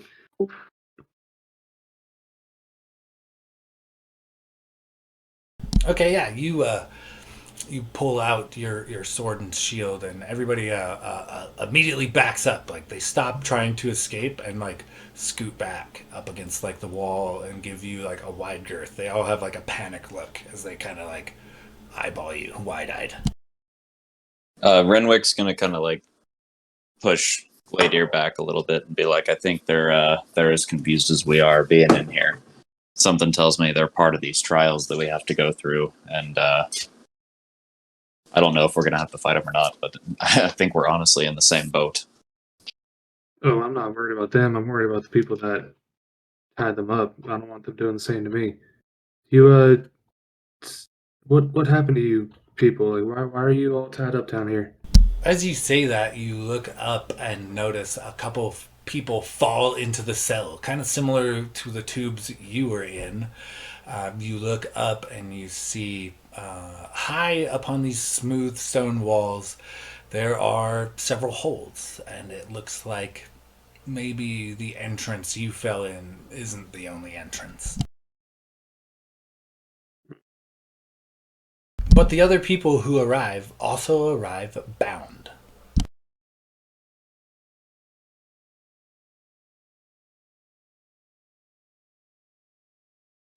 So far, we're the only group who came in, like, of our own free will. You'd assume. You also notice that you guys are the only ones equipped. Not only are these people bound, but they're just wearing like common clothes. None of them have weapons, none of them have armor. Did anyone look like they Or too scared to answer my question, or Well, if you were to, yeah, what was your question? I was just asking how they end up here. They're looking kind of concerned with your weapons out, and the guy, keeps his hands in the air like, relax, buddy. We got here the same ways used it. I'll slowly put away my sword and pull out a dagger, and then walk over to the closest group and just kind of start cutting through the ropes. Making my way down the line. I'm not Thanks, sure. Mister. Yeah, and they are grateful to be free. Rubbing their ankles and hands. Now, did someone force you down here against your will, or was this some sort of agreement or debt to be paid? Like, Duh. Like who? What? What are you fucking new? Are you serious right now? And as this guy is kind of sassing you back, you hear a loud, booming voice accompanied by a grind of stone on stone. And as you look up, kind of around these holes that the couple of other people had fallen in through, similar to the tunnel you guys came into, all around. Windows kind of open in the stone. It's almost like a horizontal arrow slit. Rather than being vertical, it's sideways, and you can see up high people gazing in at you guys, and you can hear the booming laughter of people, and a voice calls out over all of the rest. Well, you have all been deemed enemies of the Queen, or otherwise unworthy and criminal. Fear not!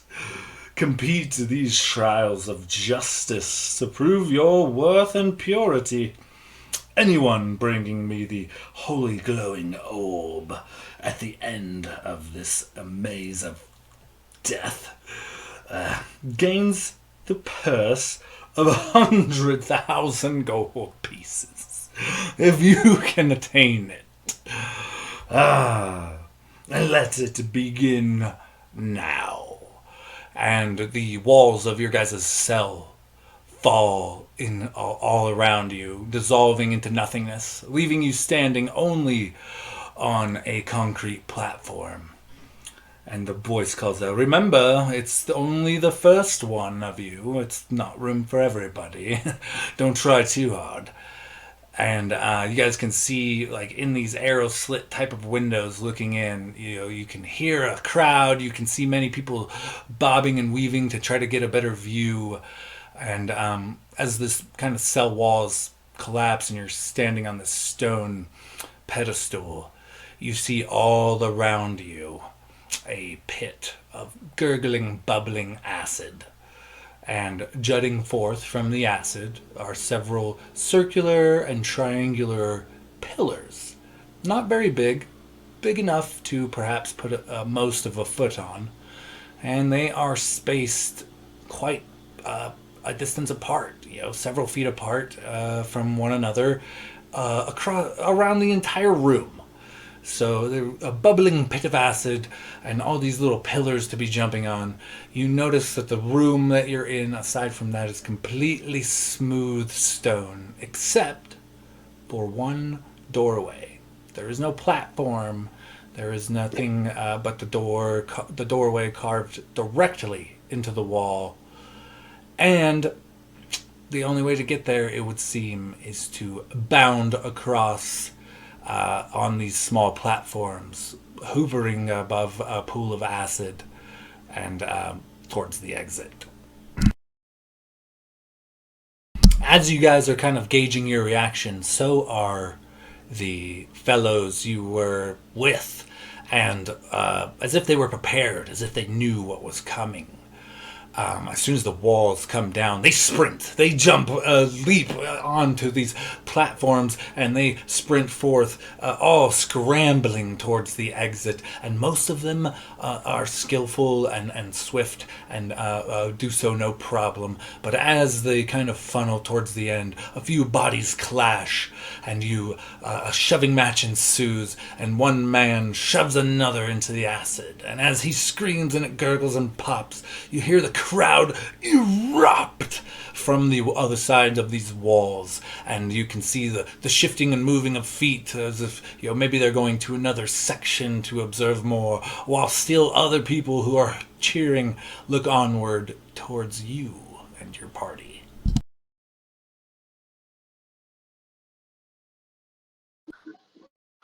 Oh, holy shit. The fuck What's you get the us plan here, into, gentlemen? Renwick?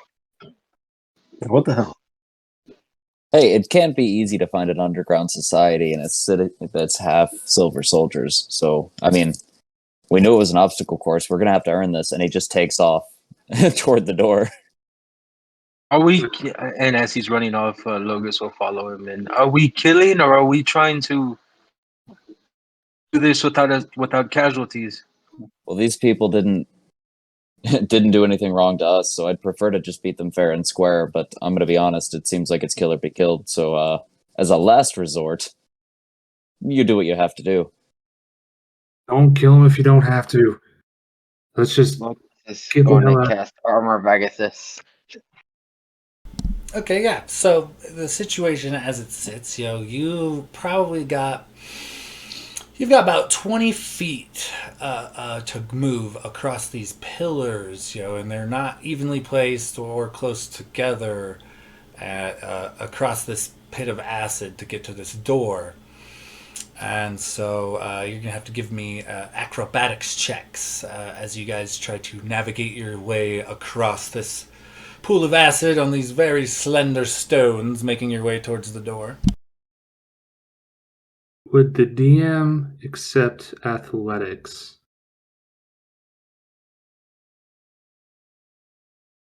I'd say you could pretend you could use athletics or acrobatics for this particular. I guess you could just pick up enough speed to where like hell yeah, they hit the water with the motorbike that's going fast enough, and they hydroplane. You could technically just get going fast enough where you don't really have to touch much of the ground, I guess. So Renwick's going to put away the daggers that he had pulled out when they ran into those people and pull out his rope as he is making his way, I guess, across these pillars, just so he has it on hand in case something goes wrong. He basically just wants to have like a roll of rope at the ready. Okay, yeah, for sure. And it's a 17 acrobatics. Renwick, you fly with ease. It is like you glide across and you barely even glance down. It takes you no time at all to get your way across. And, no wonder, because being a halfling, these pedestals are much bigger to you. 19 athletics. Gladiator, you're not as nimble as little Renwick, but your big body, it's not like you gracefully dance across the stones, but you definitely land on one, manage to catch your balance, and through sheer athleticism, you're able to launch yourself several pillars at a time, landing and catching your balance once again, and you can continue this process till you make it to the door unscathed. 16 acrobatics for Logos. Same situation as Renwick. You kind of make your way gracefully. You don't really look at the stones. You just kind of plot your course and take it, and you make it with ease. 14 for Locris. Locris, you have made you about 10 feet out, and your foot slips, and you take a dive for this pool of acid. Go ahead and give me a Constitution saving throw as you hurl towards this acid and kind of the sizzling, popping eruptions of the bubbles and whatnot. Since Renwick had 15. his rope at the ready, is there any way I could try to toss it to him as I notice him slip? Yeah, we could potentially work that out. What was your roll there, Locris? 15. Okay, so as you kind of approach this acid, it's definitely hot and it's definitely corrosive. You're not sure how it's not, eating its way through these beams. You crash and kind of catching yourself at the last moment. The beams kind of widen at the bottom, but you do catch yourself and stop yourself from entirely diving into this acid. But your body is, at least partially submerged. Let's see here. Let me roll this one out. Oh man, I rolled garbage too. You get 8 points of acid damage, and you are currently, you're stranded at the bottom of a 20-foot pole. You'll be taking a little bit of acid damage over like every action at this point. Renwick, go ahead and give me like a ranged attack to hurl this rope at your friend. How do you want me to factor that range attack? I don't know. Do you want to put the arrow to a bolt and shoot it into his leg and haul him up, or do you want to just like throw a stone at him? What's the plan? I mean, I just have the rope out, so I was just gonna toss him the rope. But like, We'll call I mean, it if we're going off of just weapons, I add normally your, have a +7, but I have a +5 dex and a +2 proficiency. I don't know if I'm proficient with rope, but I am a sailor. We'll say you are. Go ahead and make an attack roll with proficiency. All right. And then so he sees Loker slip, and he looks back at Gladiator, and he goes, "Grab my hips!" And he just throws the rope because he knows that Locris weighs more than him. Okay, great. That's a 19, though. Glader would just pick up Renwick as he's holding the rope because he's like less than half his size. So just like up.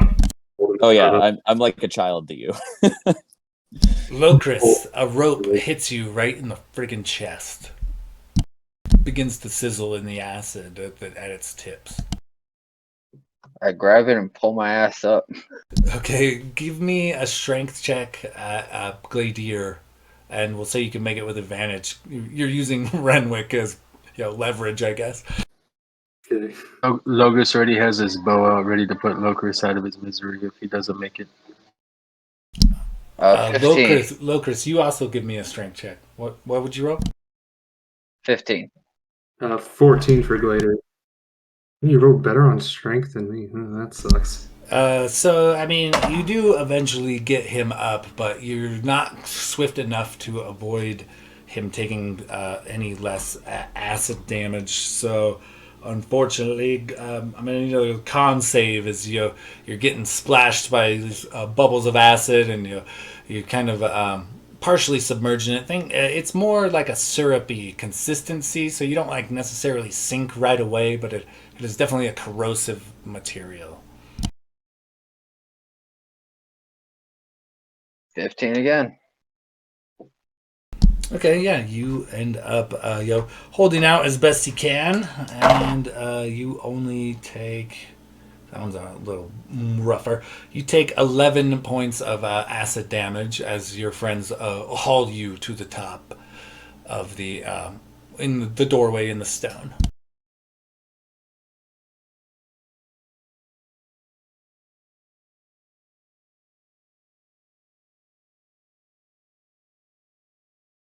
And I do believe, does that leave Blade on the pedestal?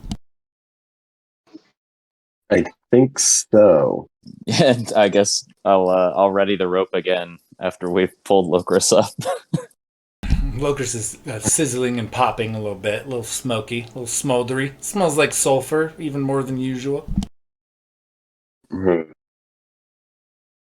won't need it for me, thankfully. I got a natural 20 on that, so 26. Blade just vibing off of the performance that he just super delivered. Does like a very elegant and graceful like power swan dive and just doesn't even touch the pedestals. He jumps the full 20 feet in a graceful dive and just lands in the doorway. He's like jumping off of other contestants' heads and shit as he's running to the pedestals. Before we get moving to the next room, Glader would grasp Locust on the shoulder, and his hand would glow brilliant yellow lights, and use lay on hands to heal you 10 points. Thank you. Yeah. And Logos will give him 5 of the berries to kind of try to get him back to full strength.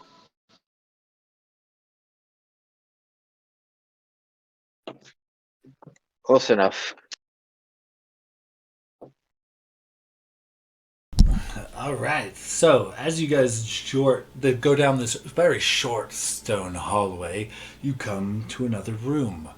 From the safety of the hallway, you can look into it, and you see a room similar height, 30 feet tall or so, and more of these stone windows, sideways arrow slits, and the crowd roaring.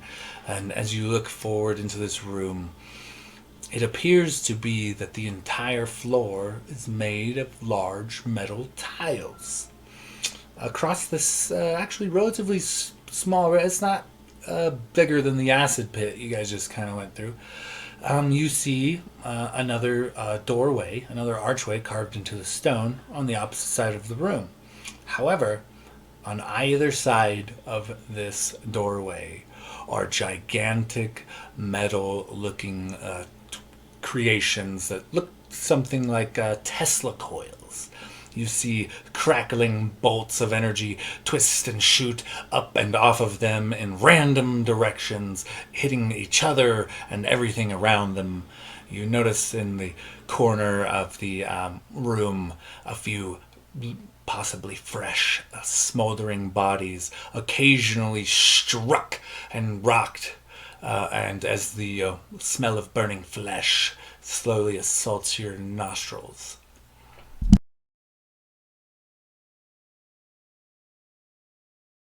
I'm gonna cast Bless on who's the lowest dex? I mean, I'm gonna do trap checks on these floors. Yeah, I'm gonna cast Bless on. Trying to think who probably has the lowest dex. Locris, Logus, Should put, and you should put it on yourself too. yeah. Well, yeah. So Locris, Logus, and myself. So for the next minute, you can add a D4 to saving throws and attack rolls, but I'm not sure if we're going to be attacking anything, but you never know. So you have a D4. And then can I take like an extra like spare moment because I know it's like an action and a bonus action, but I would take a extra 6 seconds to cast Shield of Faith on myself. Oh wait, no, those are 2 concentration spells. I can't do that. Never mind. Just Bless. Okay, yeah, for sure. And I'm going to go ahead and give Renwick a little bit of inspiration for his trap checking. Okay, yeah, Renwick, give me an investigation check as you kind of check out the surrounding area. While I do this check, Blade, how do you inspire me? Going to be like, you're a pirate, man. Like, you know traps. Do this. It wasn't really like an inspiring. It was more like kind of in panic and just like, got to get the fuck out of here. No, I respect it. It's high stakes. Is that a D6 for inspiration right now? Yeah. All right. I rolled a 15, but I feel like this is a pretty big check. So 17 with inspiration. Best you can gauge by the smoldering bodies. There's a couple of them near these Tesla coils, occasionally getting struck.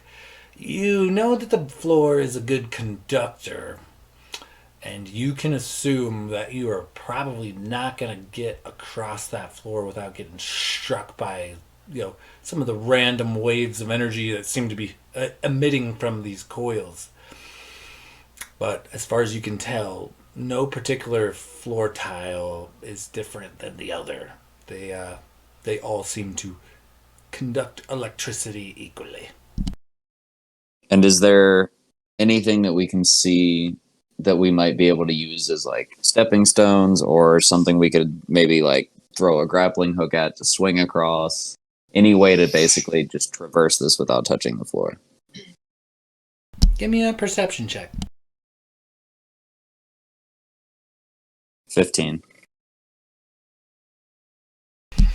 So as you kind of look out, aside from the two smoldering bodies, I mean, the floor is very smooth, made of metal. The walls are very smooth and high. You notice a lot of the windows, people peering in, anxiously cheering and shouting. And a few things catch your eye, I guess. There's not really a good way to say, like, grappling hook or get across. All the walls seem to be smooth, but it looks like there's like bits of debris in the pit. In this room, and when you look closer, it's potentially it's like pieces of bone, pieces of I guess former contestants, if you will, that have just kind of deteriorated. So there's a few bits and pieces of like garbage, essentially, or pieces of bone or cloth, but it looks like it was made for a purpose, and it was to make getting across this floor particularly hard. Can I try hitting one of the Tesla coils with an Eldritch Blast? For sure. Go ahead and give me an attack roll. I had the same thought process. Could I get after he does it? Could I send a sacred flame at it after he does? 15. Oh, that'll hit. Go ahead and roll some damage out.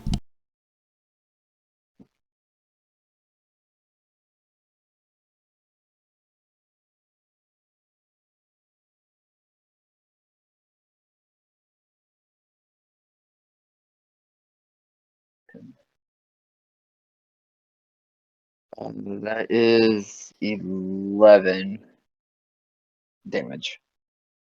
Okay, so as you fire off, your Eldritch Force. Force damage, right? You notice, an odd arcane ripple, almost like surrounding this Tesla coil as you put some energy into it, and it looks unaffected for a second, but briefly you notice that the lightning bolts speed up from that Tesla coil. Just briefly, only for about a round or so, but it definitely shoots more bolts more frequently after being aggravated, and you notice something a little off about it. Go ahead and give me an Arcana check as you kind of watch this ripple of arcane energy. 18. You for sure notice briefly after striking it with magic that a few pieces of the crackling bolts that would jut and hit the ground or the wall or the ceiling nearby seem to carry a little black smoke with them for a bit, almost like you enabled it to do more than one type of damage temporarily.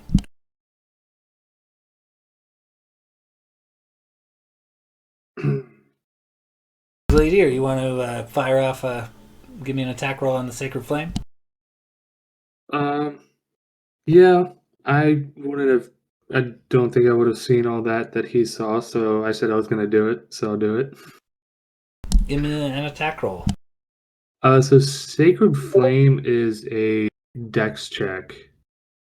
Oh, it fails. It's an inanimate object. I'm assuming it would fail. That's 1d8 radiant damage. That is 7. 7 radiant damage. Okay, yeah. As you force, like you notice the arcane ripple as well, and once again, the lightning strikes emitting from this Tesla coil in seemingly random directions seems to speed up. And go ahead and give me, I guess we'll say knowledge arcana or knowledge religion check. Do we notice if the other coils are still going at the same rate or if they diminished in power? God damn it. You can make a perception check on that, Locris, if you'd like. What'd you roll with Gladier? Fucking 3. For all you could tell, it doesn't seem to be doing damage to the Tesla coil, but it's doing something. 14 perception.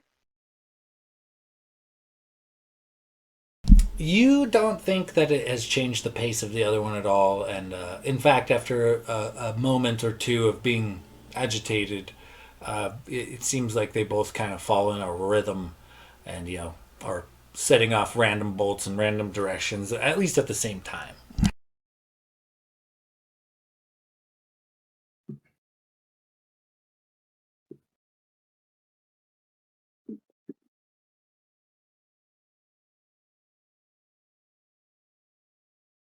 You guys hear the crowd shouting and they're taunting you guys. Quit! What are you doing, pussies? I got money on you. Come on! And you hear other people like heckling out you. Yeah, what are you doing? You're gonna hide in that hole the whole time. You only have till the moon goes down. You don't got all night. You better get on it. They're heckling you from their superior positions. Clearly taking bets. So maybe I'm misunderstanding this. Is the floor constantly electrified, or is it like pulsing and where you just have to time it? No. Okay, so the floor is completely made of metal tiles. Across this room full of metal tiles is a door on the opposite side. It's just a complete smooth walled room, smooth ceiling, smooth walls, aside from these like slits where the people are watching you. But on either side of this door is a massive Tesla coil. And both of these Tesla coils are shooting random arcs of electricity through the room. The tiles themselves are not powered as far as you can tell. Okay, that was my misunderstanding. I thought the coils were electrifying the floor. In that case, Renwick's just going to look at the party and be like, well, this is a game of speed, boys, and he's just going to take off fucking sprinting. Okay, great. Go ahead and give me... Let me double check this. Yeah, give me a dex save as you kind of sprint your way towards the next door. Fuck. I rolled a 3 for a 10. You are blessed, but I don't know if it's going to help. Oh no. It was a 4 for 14. I don't think you were blessed. I think he said himself, me, and Locris. That's right. Oh, okay, for sure fail. Sorry, bud. Yep. So we're just spinning our fucking wheels. I might as well just take some damage and see what happens. Ooh, you're lucky I got some ones in there. You take 16 points of lightning damage as you make your way to the door. It hurts, and but you manage to survive, dodging out of the way at the last second. But the conductivity of the floor seems to transfer to you and give you a good zap on your way by. He gets to the other side of the room and he's like, "Don't worry, it only tickles a little bit." And then he's gonna sleight of hand take a potion. I rolled a 21 on the sleight of hand though. Nice. Renwick's hair goes from like frizzy and him slightly smoking to like suave and mystique again. Can I try to make a perception check to see if I catch him drinking that potion? Sure. Give me a perception check. We're gonna put it across. Nah, what is that? That's a 9. Nah, 17 total. Yeah, I rolled a 21. You're lucky. No clue. No clue, Logus. Sorry. Gladiator's gonna be half pocket. Let's go, and then bolt across. All right, give me a deck save. Use my bless. Okay, not bad. I have a +0 to my dexterity, but I rolled a 14 on the 20 on the d20 and a 2 on the d4, so a total of 16.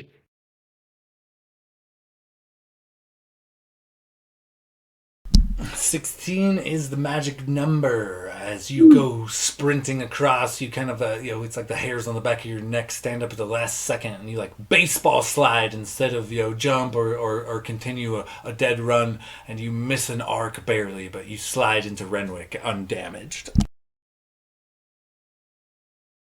Hell yeah. Just topple him over, all 250 pounds, crushing this halfling. Logus will take off next. Okay, give me a deck save. That is a 13 on the die. What is my deck save? Ooh, +7 for a total of 20. And I'm blessed, so why the hell not? Shit, where'd it go? A total of 2, so 22 total. Oh, for sure. You time the electrical pulses of where they're going, and you kind of get a good general direction, and very gracefully and swiftly you make a break for it, and the lucky you, the lightning strikes in different directions, and you make it with ease. I like to think that since I rolled higher than Gladiator and we kind of took off not too far from each other, that while he's lumbering through and he gets there, I'm already there with Winrook. What took you so long?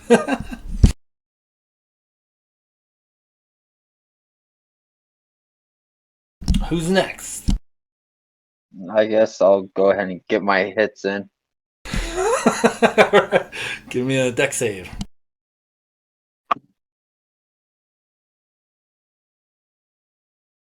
Ooh, 15, 17, 19. 19 will do it. Similar to Logos and Gladier, you kind of just time it right, and you sense it in your gut that you shift directions at the last second, narrowly avoiding a crackling bolt of arcane energy, but you make it to the door unscathed.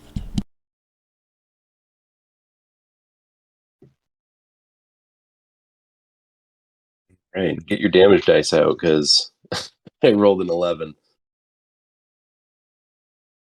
Oof. Oofta. Okay, well, you failed by a little bit of a threshold here, so let's do this first.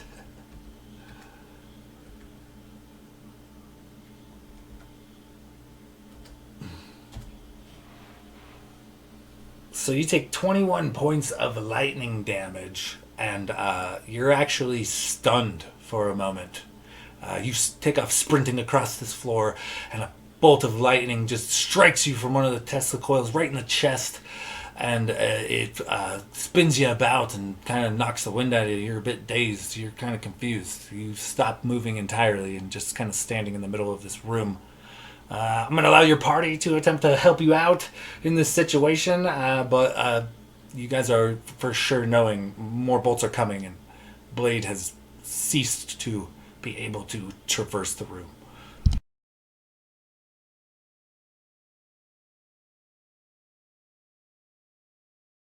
Either somebody has to grab them, or Does anybody have a grappling hook? I have Mage Hand, and yes, I Oh. do have a grappling hook as well. Perfect. Tie a I've got rope rope. to an arrow boat and shoot it at him. No, tie the rope to the grappling hook and have the mage hand hook the hook onto Blade, and we'll just pull him across the floor. So we'll do that for I'd however rather many die. turns you determine that takes, Sean. Okay, walk me through this plan one more time. It sounded like you guys are going to have to roll some shit. Actually, I'm going to I mean, assume my rope is attached to my grappling hook already. So use Mage Hand to just kind of whip it around him so we can all yank him forward.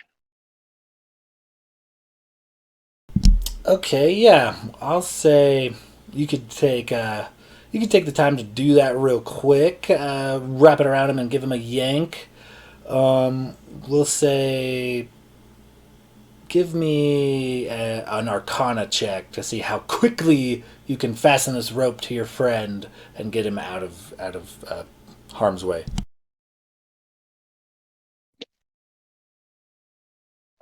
18. Yeah, you reflexively carry it out, wrap it around him, and the party heaves as a whole, and you basically jerk Blade off of his feet through the air into the hallway with you. Thanks, guys. I'm gonna use my lay on hands again and heal for another 10 points for Blade. Well, thank you. Yeah, you Oh, pay it forward. nasty little tumble there. You guys find once again this small stone tunnel leads to another room. This next room is vast. It is very wide and open. You see a similar make, smooth, high walls with the windows overlooking. You see snow on much of the room. You see a what appears to be a large source of water of some kind in the room's center. Several large chunks of ice kind of bob around this water. Snow covers both sides of the platforms on either side of this room. On the very, very far side, you see another stone hallway similar to the one you're in now. And up against the leftmost wall, as you guys are looking into this room, in the center of the wall, centered kind of above the water, is a glowing orb. And it appears to be the source for all of the cold in the area. And it also appears to be causing a bit of a wind. You haven't stepped into the room yet, but you can feel the biting cold of the room, and the snow and ice are being blown about with winds of high velocity, and both of the cold and the wind seem to be emanating from this orb in the wall, and kind of creating a very chill area for you to cross. Oh man, okay. Now, you're looking at about 30 feet to the water. You're looking at about a trench of water that is also about 30 feet.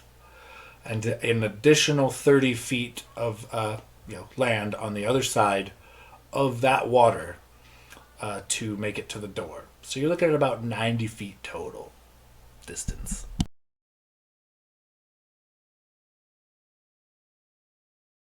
Oh.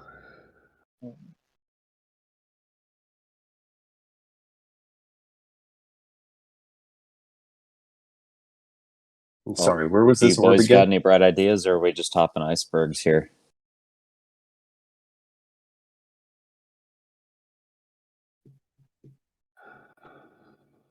Let's see, 90 feet. I I've have a got feeling 50 if foot we- of rope, so I'm thinking that we could probably shoot a bolt with some rope, at least try to give ourselves an anchor to hold on to as we cross. I have a range of over 600 feet if we need to shoot something. Is it just empty water, or is there? I didn't hear. Was there stuff like floating in the water? You for sure can see ice floating in the water. However, if there's something in it besides the ice that has broke the water that you could see, or how deep it is, you can't tell from here. You'd have to actually enter the room. Gotcha. I have a feeling if we attack that orb, it's going to do the same thing and just get worse. Yeah, I say we just go for it. Fuck it. I mean, there's an Locust archway is on the going other to- side of the room, so we don't necessarily have to grab the orb or touch it. We just have to get through the room, right? Yeah, let's at least He make it. said bring them there, the orb, didn't he? But a prize of 100,000 gold seems unreasonable. It sounds like they're really just looking to find a way to kill us. Speaking of killers, do we see any of the other contestants making it anywhere near where we've made it? Give me, you got the whole party. Give me perception checks. 5. Wow. Not you.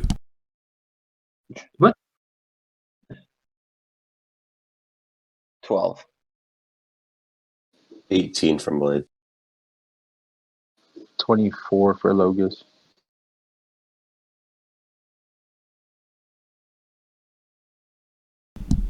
Okay, so you notice a couple of different things. There are what appear to be frozen statues of people. Looks like representing people heading to, and it looks like maybe they had made it across the water and from the water. But it looks like these are, sleek, smooth stone or ice statues of former adventurers. It looks like frozen solid in place. And from what you could tell, there's 3 or 4 different, felled adventurers. Another thing you notice is, amongst the crowd kind of heckling you and whatnot, a familiar voice, Logus, kind of cracks out. You hear him lash out a bit. Well, I can't believe they bought all the melon talk, but man, I can't believe. I mean, we've got the ducats, right? Let's do a little gambling. What do you say? And you kind of spot through, not so easily, but the different slits in the walls, looking in. You definitely spot Teddy hanging out near a silver dragonborn with, purple garb. And they look to be exchanging coins and laughing and quite enjoying themselves. That motherfucker. I say those exact words in game. It seems that we were played for a fool, Renwick. This has nothing to do with any melons or anything. This is just a cruel game where they bet and see how many people die. Your friend Teddy's up there with a silver dragonborn. Can I throw a jab? Absolutely. So Yeah, just is Teddy out in the open, or like I know he's in like you said in a little slit, but would I be able to like see him to potentially like take a shot at him? You can see his face, and a little bit into like the area he's looking down upon you at. Sure, he's got his face like pressed up against the window. Because okay. with sharpshooter, I ignore like half cover and stuff. I rolled a 19 plus 6 for my javelin.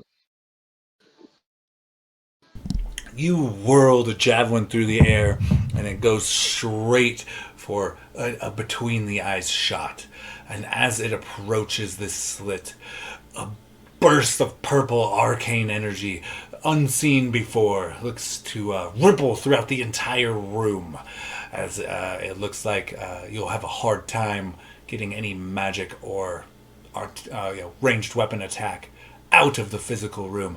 But he notices. He looks down at you and laughs. He points to you and points to Renwick. Pulls a silver lute out of a bag and points to it, and then points to the silver guard near him wearing obviously a ranked. He has one of the purple flowing capes, and they both have a good laugh and point at you guys. Think you guys are doomed. And one thing you do kind of notice is everybody seems to be taking bets, but nobody's really betting on you guys succeeding. They're not betting on whether or not you die. They're betting on how long it takes you to die. All right, that's it. We gotta finish this. because I'm coming for him once we're done. He can't hide behind Arcane Shield forever. Let's go. And Gladiator's just going to start walking, not full on sprint, but he's going to start like carefully making his way towards the body of water. Okay, as soon as you enter the room, the biting cold is almost unbearable. It's deep and it's to the bone. Give me a Constitution saving throw. Should have blessed myself. After this, though, I'll roll it first, and then I'll talk. Oh, that's not good. Man, I rolled a fucking 26 on attack, and I got a 5 on Constitution saving throw. There's no in between. It's just I roll really well or really fucking shit.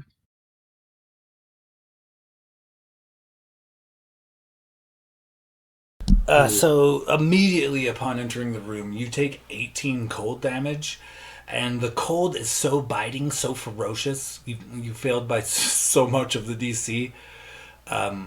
Your movement is actually halved. So even though it's a 30 feet to the water, 30 feet of water, and then 30 feet on the other side, you are only capable of getting 15 feet or so at the moment. So yeah, your movement is currently halved from the cold. All right. Well, I'm gonna say for this particular encounter, let's all roll initiative so I can keep track of everybody's turn, because it's going to be turn-based damage depending on how long you guys stay in this area. could I? We see a door underneath the orb. There is a door on the other side of the room.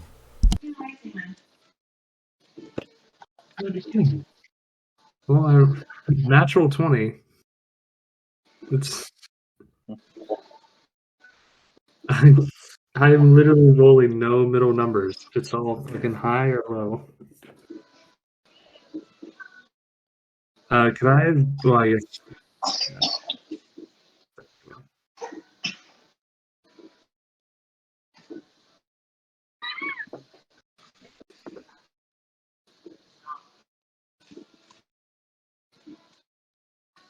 If Will and Renwick have the same, or Blade and Renwick have the same score, who's got like the higher dex?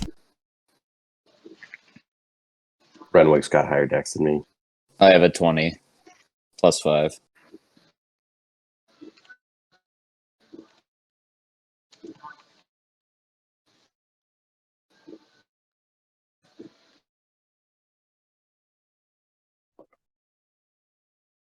Okay, so we're going to start with Gladiator. Gladiator, you are 15 of the 90 total feet you need to cross, and it is damn cold.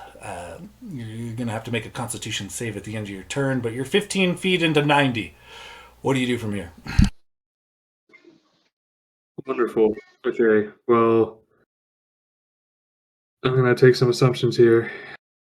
I'm gonna turn around, feeling how fucking cold this is. I'm gonna turn around and cast Bless again before I move forward. And I'm gonna cast it on Renwick,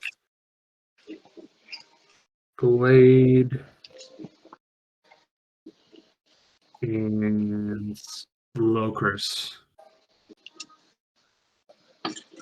So you three get a plus D4 on saving throw. How does your blessed manifest?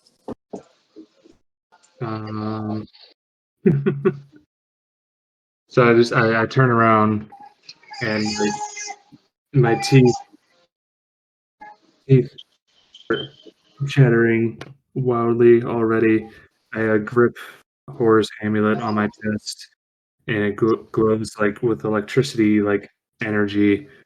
And then I just point my hand out to the three of you, and 3 beams of yellow light shoot out and just kind of encompass you guys for a moment, just like a glowing yellow outline around your bodies before it kind of like fades away.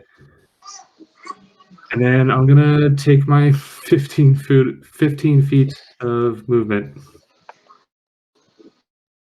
forward, shivering, dying. Okay, forward, I assume, or back to the hall. No, I'll keep moving forward. Okay, sounds good. Next in the initiative, Logos. You see, him walk forward proudly, and then immediately shiver up. His arms are up in his chest, and he's walking slowly and bearing against a hard, icy wind. And he looks back to cast a spell affecting some members of your party. And what do you do from here?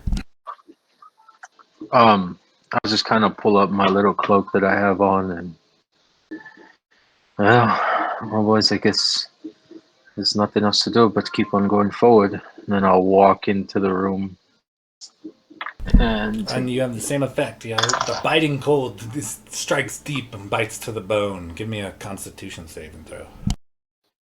oh, that's not good. What's my con save? Ooh, +1, so I got a 15 total.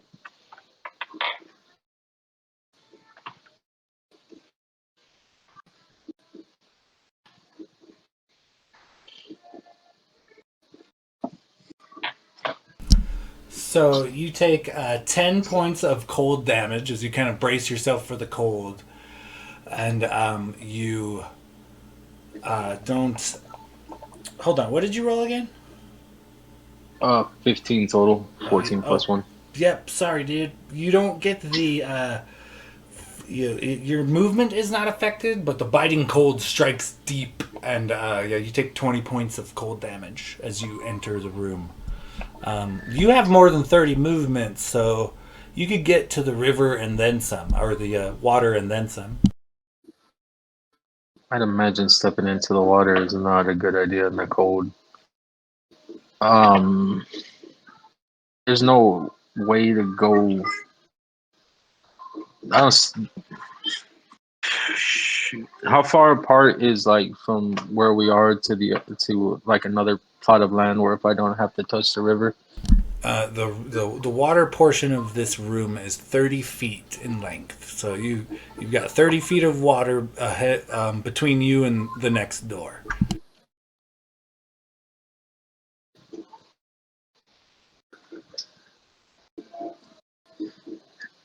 Oh man, that was a lot of damage. As you kind of approach the water, though, you're right on the edge. So I think you move 35 feet, don't you, Logos? Is that like pretty standard movement? Well, with my first round as a Gloomstalker, I get to add 10 feet, so technically I have 45 feet of movement. Okay. And if we're in initiative, then action, I technically would have 90. So as far as when you get to the water, give me a perception check. So it takes 30 feet to get to the water, but give me a perception check when you get there.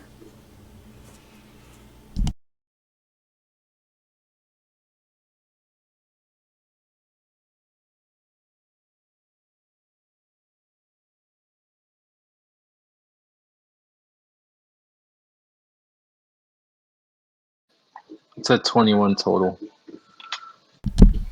As you kind of gaze into the water, it's definitely deep, but you do see several more bodies, frozen and stuck at the bottom of this pool of water.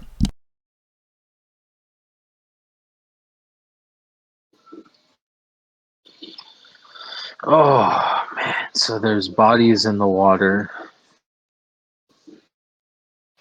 And so once I enter the water, would it be half movement to get across? So the water just drops off. It's not like a casual entering. As you're kind of standing on the edge looking down, it's a straight drop. There is no, it's maximum depth from step one. But you do notice that there are several swirling, floating chunks of ice. You could potentially dance across to avoid getting in the water. But you can imagine this water's probably going to come with a little bit of damage if you get in it. Okay, well, I will try to jump on those ice caps. Okay, so how much more movement do you have? And go ahead and give me an acrobatics check. It took 30 feet to get to the water, so. Well, so in this sense, I would use my action as movement because I have 45 right now, and if I were to use my action to, dash, it would be another 45 for a total of 90 right now. Yeah, okay. You could potentially do that for sure. What do you need from me? An acrobatics check as you kind of go to jump from iceberg to iceberg and get across this spot. Oh, thank God. That is a 18 total. Even though it's frigid temperatures and it's hard to keep the blood moving, you manage to successfully navigate your way across this area. And you said you could move 90 feet in a turn, right? Yeah, can I So potentially get out of this room so I don't take it? you make the whole distance with one acrobatics check and one turn. Yeah, it did bite a little bit. You did feel the bite of the cold, but didn't seem to affect you quite as bad as it did Gladier. So is there a way like where I can like get out of the cold so I don't take another round of damage? Standing in the doorway, the stone hallway negates like the room's effects. Okay, all right. I'm all right. I'm on the other side. Come on, guys, you got this. So long, suckers. Renwick, you are up. You see Gladier kind of shivering and struggling to get his feet in motion, and meanwhile, the initial blast almost knocked Logus on his ass, but once he took the cold, he sprinted across with the swiftness of a gazelle, and he's already looking at you from the other side. Well, in that case, I'm gonna bundle up and start fucking sprinting. We'll see what happens. Okay, yeah, as you enter the room, a biting cold strikes deep into your bones. Give me a constitution saving throw. Could I also roll like insight or arcana or anything to know like if there's anything we could do to the orb that might change the conditions? Go ahead. What would you prefer, insight or arcana? Honestly, they're the same, so it doesn't make a difference. Okay, we'll say, depending on which skill you use, depends on what information I give you. So you tell me. I'm gonna go insight, and I rolled a 2, so I don't know shit. I'm just gonna sprint. It's a real pretty gold, or like not gold, but cold orb. What's your con save? But I also am since I'm a fucking rogue, I can bonus action dash, so I'm gonna double dash. Okay, what do you got for your con save? Con save is 10.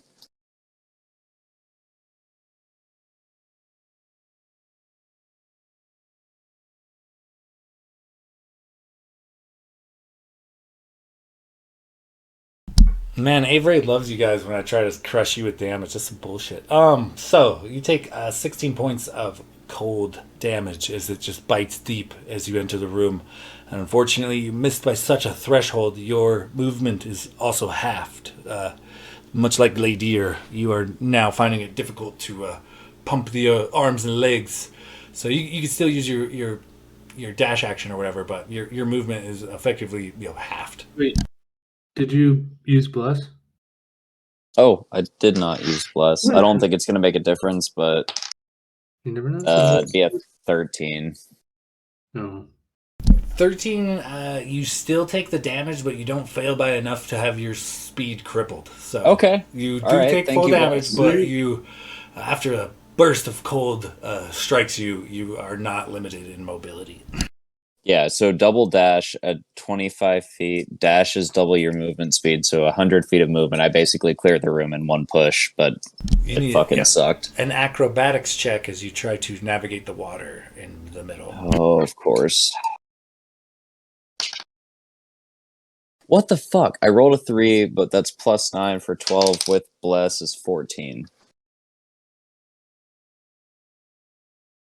14, unfortunately, is not enough. Your footing. Why the fuck would it be? Your footing slips, but you do not tumble into the water. You barely miss the DC, but it does cost you your movement. You find yourself struggling to get to the other side, and though you have cleared the water successfully, it was quite a struggle. So you still have 30 feet or so to go in this room.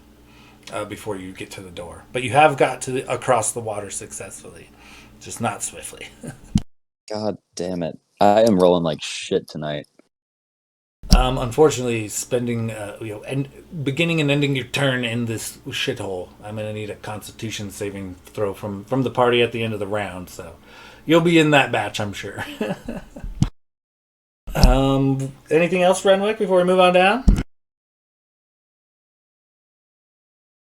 Fuck, I still have an action, don't I? Or wait, no, I had action dash, bonus action dash. Okay, so I guess that's your turn then. We're gonna roll on down to Blade. You are up. Looks like it's a mighty cold jaunt in your future. You can see a few varied rates of success amongst the party. All right. I think before I go out there, I'm going to cast Healing Word on myself, just to get a little bit more help. Okay, yeah, for sure. You want to roll that out real quick? And what's the word?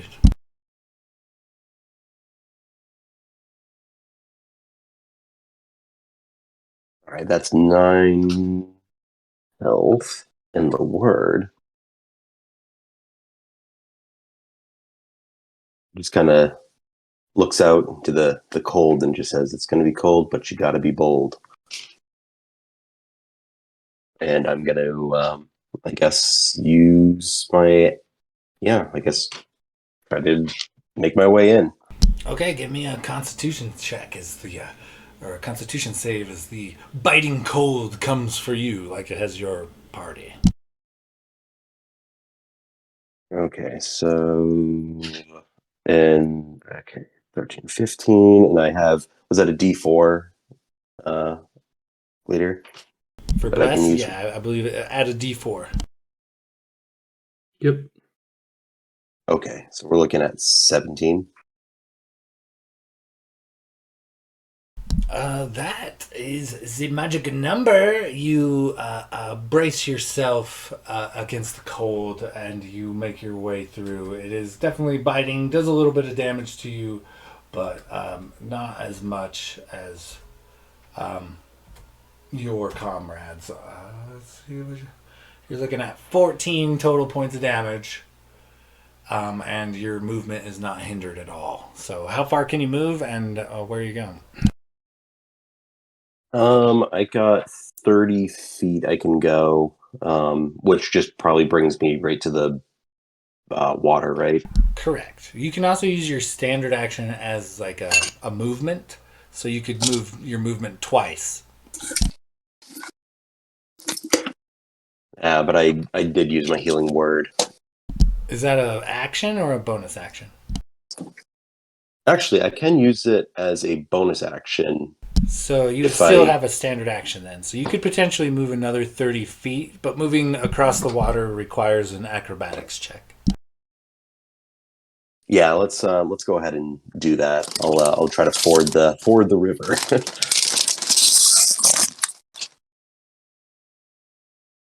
All right, and that was acrobatics, you said? Correct. So 17. You find yourself next to Renwick. You successfully navigate, jumping berg to berg. You get across the water, and you find yourself on the other side of this little patch of water. But That's all the movement you got for the time being. You and Renwick side by side. And we're going to roll down to Locris. You are up. Most of your party, having varied degrees of success at this cold spell. What do you do? Can I do an Arcana check on that orb Yeah, to for see sure. if it'll react like the Tesla or 15? You get a sense from the orb that it is,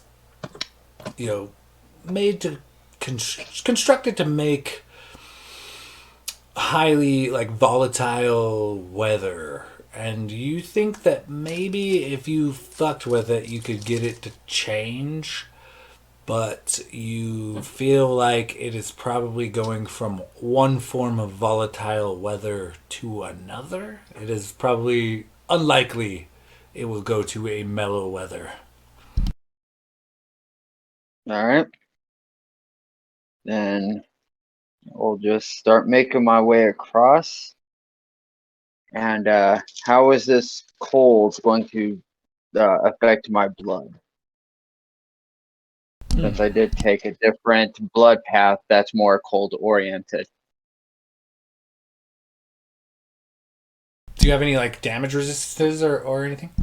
I have resistance to we changed my hellish resistance to cold damage since my demon blood gave me Ray of Frost and the armor of Agathis and all that stuff. And that just gives you resistance to cold damage?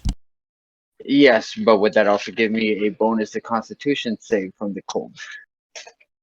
Okay, Or an yes. advantage? So yeah, we'll say an advantage on the con save, and you take no damage in situations where you would take half damage.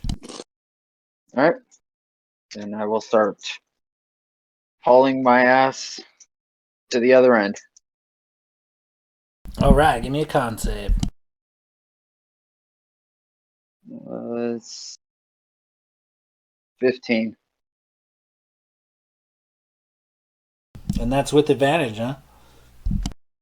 Oh, no, that's not. You're gonna need a little more than that. There we go. 18. Okay, yeah, as before. So you would have taken half damage in this situation. So I'm gonna go ahead and I guess it would be a quarter damage or what? So if you already have resistance and you pass. So anyway, it will be eight total cold damage for you. Not quite as bad. A little bit biting, but yeah, your movement is unhindered. So. And I'll use the dash action as I get to the water to try and get across the river. All right, give me an acrobatics check.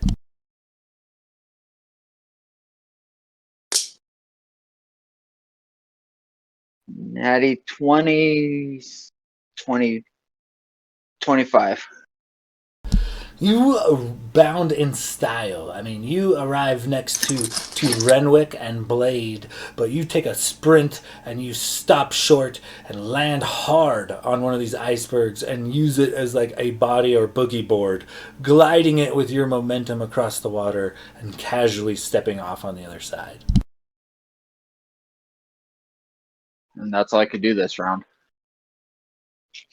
Okay, so we are now down to the cold. Everybody in the room, which will currently be, well, I guess Gladier. I think it's everybody, isn't it? Let me double check my notes here. Gladier. Everybody but Logus. Yeah, everybody but Logus. Give me Constitution saving throws. So I have one question before I roll this. Because I'm a rogue, I thought that using dash as an action used your movement too. Can you move and then action dash, and then as a rogue, bonus action dash, therefore getting 125 feet of movement? So I would basically approximately be 5 feet from this archway. I'm pretty sure you can. That sounds legit to me. Yeah, sounds about right. Okay. All right. So I will roll the save because I am in the room, but I am literally next to this archway, correct? Nah, you lost momentum because of a failed acrobatics check. Less movement. Fair. But wasn't it 30 feet of land, 60 feet water? Or no, it was 30, 30, and 30, right? Correct. The room's about 90 feet long. Okay. All right. I'm just trying to gauge how much I need to get across this room. 24 for Locris. Okay, nice, Locris. I rolled a fucking 3 again for a 6. So I'm probably just going to go down. I rolled an Stop 11. doing that. Okay, Locris, you would take half, which would be what? But you're even going to take less than that, so we'll say what 8, and then half. So you only take 4 cold damage, Locris, for being in the room, and you're unaffected. Let's move on down. Locus isn't in. Gladiator, what'd you roll? 11. Gladiator, you take the full 19 points of damage, and your movement remains halved. Renwick, what'd you roll? Like A fucking 6. Same situation. Your movement remains halved, and you take the full 19 cold damage. How about Blade?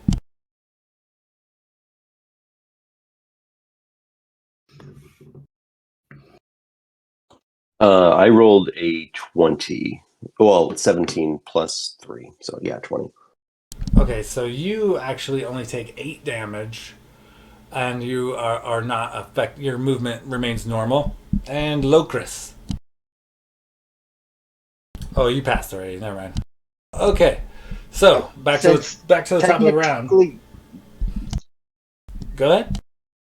Never mind. I'll ask later. Okay, back to the top of the round. Gladiator, you are the only member of your party on this side of the water. Everyone else has successfully navigated.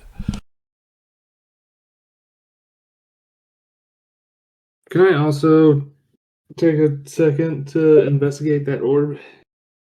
Since Yeah, give me a knowledge arcana check.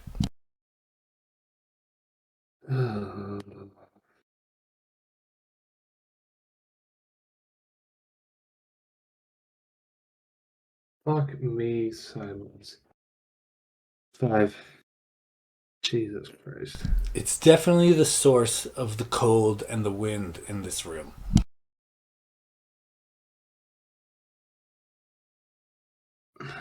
I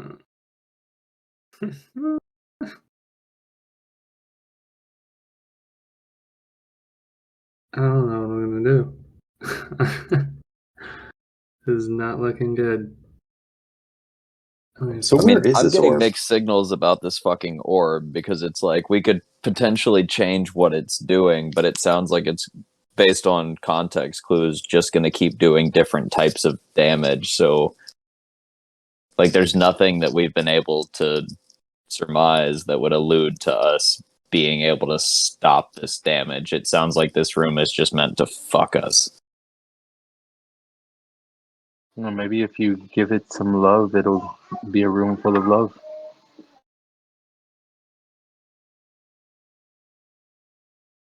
Oh my god. I mean, I have 2 options. I take movement and action to move, and I make it halfway across the water. Or I take a movement and attack the orb and make it to the water's edge.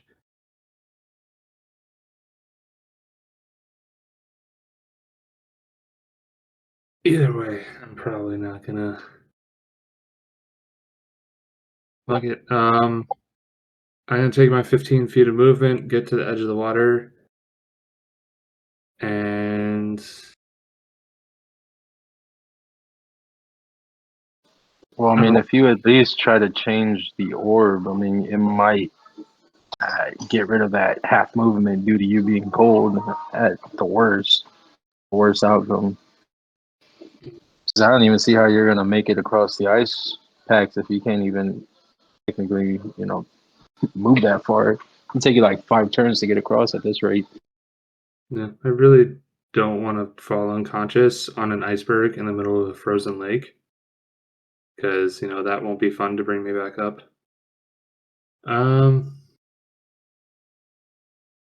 only fucking spell I have that's ranged is Sacred Flame. Yeah, so I'm gonna get to the edge of the water. I'm just gonna throw a javelin at it. Okay, yeah, give me an attack roll.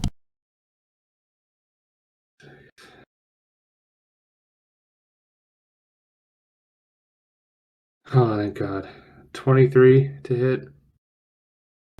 So you whip this javelin at this orb, and a loud glass ping kind of shudders through the air. And immediately, a wave erupts from this orb, a wave of energy. All of the snow is gone. The icicle people that were formed and holding shape collapse to the ground dead. The way your party had been getting across was jumping across these giant icebergs. And the room immediately goes from too unbearable cold to a sweltering heat. You are immediately covered in your own sweat. The once iceberg-filled water is now bubbling and boiling. And you go ahead and give me another Constitution saving throw. As everybody in the room, give me a con save as the weather dramatically shifts in the opposite direction. A wave of heat, like any you've felt before, emanates from this orb. I am resistant to fire damage. I am fucking down no matter what, because I had 3 HP before you hit that. And I rolled a natty 1, but I can reroll for a 16. But there's no way that you only roll 3 damage, because this room is fucked. I rolled a 16 as well. Okay, 16. Renwick, what was your roll? You sounded super happy about it, so I bet it was great. I mean, the roll was a 16, but I have 3 hit points, so literally taking any damage in this room is feasibly impossible to survive. So, okay. Bye, guys. 16, 16, and we'll need Blade and Locris. 13.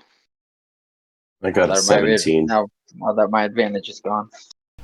Okay, so while initially not taking any damage at first, you guys mostly pass, except the DC's at 16. Anybody under 16, you suffer similar effects of not being able to move, but it's less from the frozen appendages and the fact that you are physically becoming exhausted. You are covered in sweat. It is difficult to breathe, to see, to move in any way, and your movement is also halved for the time being. Also, you take a single point of exhaustion. Oh my God. I'm sorry. Okay, so Glacier, you are no longer bound by your half movement, though. That's good, right? Yeah. Also gives you another problem of now you've got a 30-foot gap of boiling water rather than icy chunks.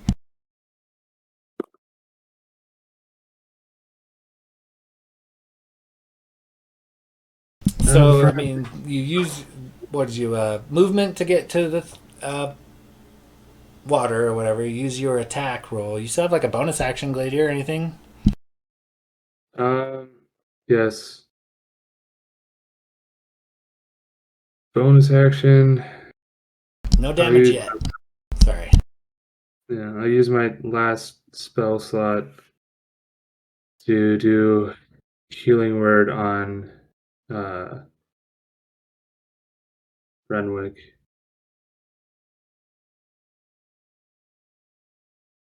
That's a 3 points. You got a little Okay. bit. Yeah. 3. What's the word? Fuck. Perfect. I imagine that Renwick is basically sunburnt and fried on one side of his body and completely frozen on the other. But you just see like one patch of skin looks fucking vibrant. Sweet tan. Moving on down from Gladier, Logus, you're standing in the safety of this hallway, kind of gazing at your party. Is anything you want to do particularly at this moment? Oh man, that looks rough in there. No, just pop some good berries and take a seat. No. What do I see from here? I know I'm in the door. I'm not trying to step back into the room and start taking some effects. Go ahead and give me a perception check.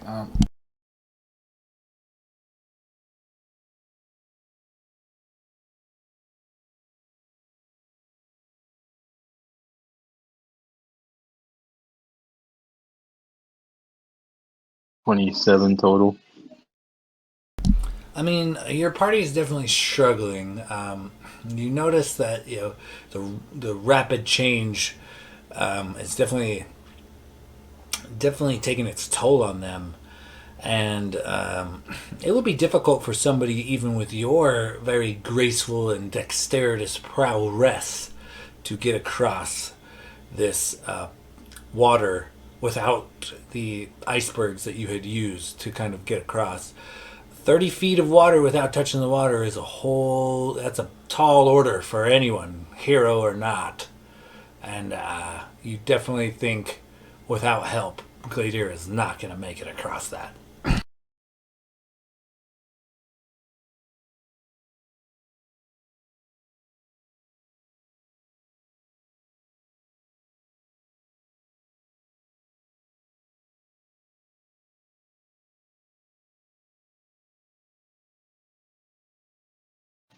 Damn, I was muted. I had said a whole shit. Um, so the people who made it across are about 30 feet from the doorway right now, right? Correct.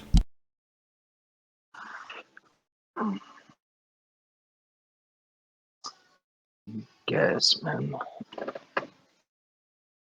Guess I'll wait until they get in before we fuck with that orb again. Um, I, I guess I'll just for my action, I'll throw down some rope, 50 feet of rope in case one of them something happens and one of them goes down or something. They can tie it up and I can pull them in or something. Have some rope out there in case they need it. Okay, so they're about 30 feet away. 50 feet would reach Gladier if you were like up at the water's edge or something, but you've got 30 feet of water. But you can make it to the first group of your friends with the rope for sure. Yeah, but that rope won't. I'm gonna drag him through the boiling water. Gladier, do you want me to go in there and throw you some rope and drag you through the boiling water?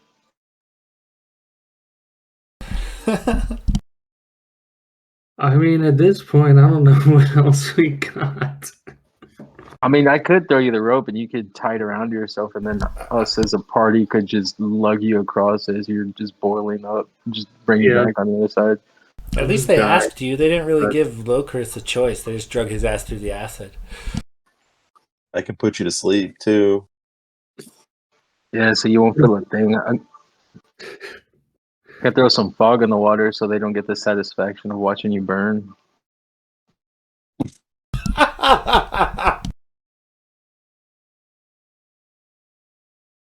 Oh, I guess for now, I don't know. I guess for now, I'll just throw the rope down to the people who are close by. That way, oh man, Well, can one of us, like, if he throws that rope to us, maybe we could tie one of our ropes to it and throw that to Gladiator? Potentially, you'd have to do it on your turn for sure, but yeah, you could do that. Okay, then I'll do that. I'll throw the rope down for them. That way, I'm gonna keep a piece, obviously, on my side. Throw it down to them, the other side. That way, in case anyone needs it, and on, if you'll allow me, I'd like to pop the rest. No, oh no, I'm good. That'll be it. That'll be my turn. I'll just throw the rope down to them. Moving on down, Renwick. You're up, and the conditions have changed. It is dramatically warmer. You can feel the warm air draining your energy. It's hard to breathe. You're covered in sweat. Well, I'm happy to thaw out a little bit, but this is a bit much. I'm just gonna fucking book it across the room because that's literally all I can do. Yeah, 30 feet of movement. That's what you got, right? Or 25? 25. Yeah. Okay, so you have to use like a bonus action or whatever, or whatever. But you're capable of getting across and into the same hallway as Logus. Moving on down, Blade. You also are 30 feet away from the door.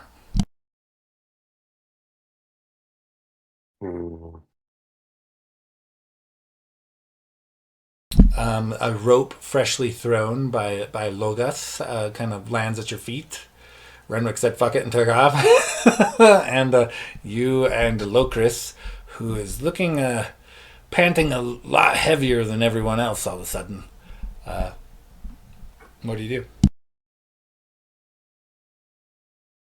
Oh man, I guess so. Gladiator he's just on the other side. He hasn't even reached the water, right? He's at the water's edge on the other side of the water. Okay, so 30 feet from me. Correct.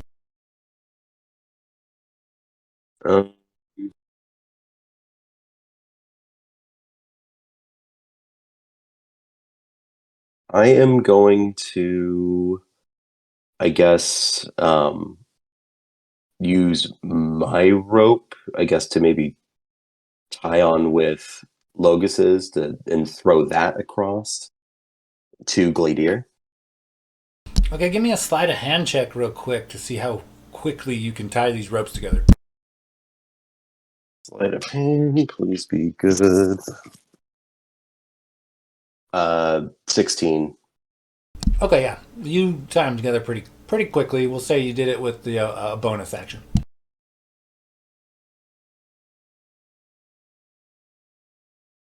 All right.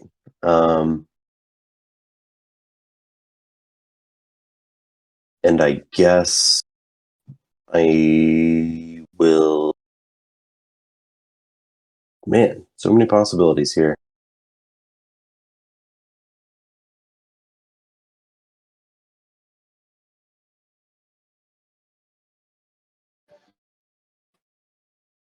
I think if you toss him the rope and run back, I mean, we can potentially at least drag his body in from the safety of the doorway if he does go down. Yeah.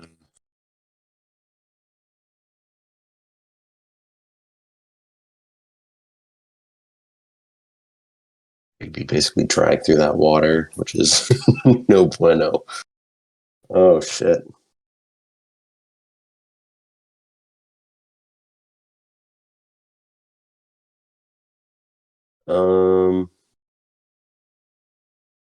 Okay, I guess I'm going to, for now,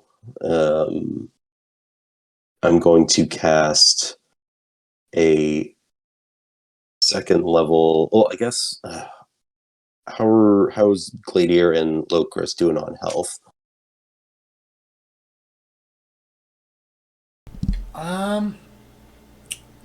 I would say they're both taking a good hit, but Locris took significantly less damage than Gladiator. Okay.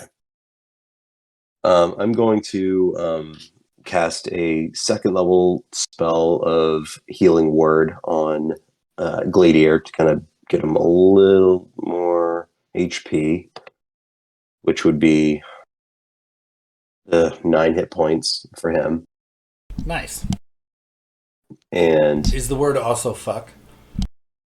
very close. Probably pretty similar.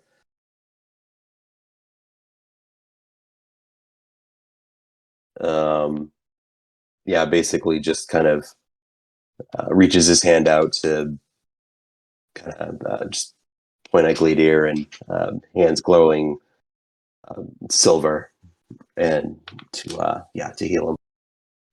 And I think I am going to use my movement to get to the door. And you have 30 feet of movement, don't you? Yep, you got it. Okay. You make it. Locris. Let's see. Nope. Yep. Locris. You are feeling a little more tired than usual. But yeah, you are sweating balls in this heat shack you've suddenly been transformed into.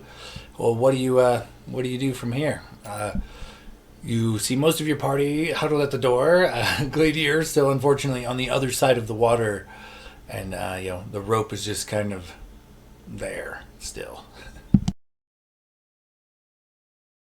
Yeah, I'm feeling tired as hell, so it's going to be a movement and dash to get in the doorway before it knocks me down another pig. Correct. So that's what I'm doing. I told you you're getting sold out, Gladiator. Does it take half your movement when you are exhausted? Like first level exhaustion? I thought it was just disadvantage. Yeah, it is. It was part of the spell But- effect. If you fail the DC by more than 5, additional effects are incurred. Oh, gotcha. Sorry, Yeah, I failed too much. I missed that part. There's failure, and then there's epic failure. You know what I mean?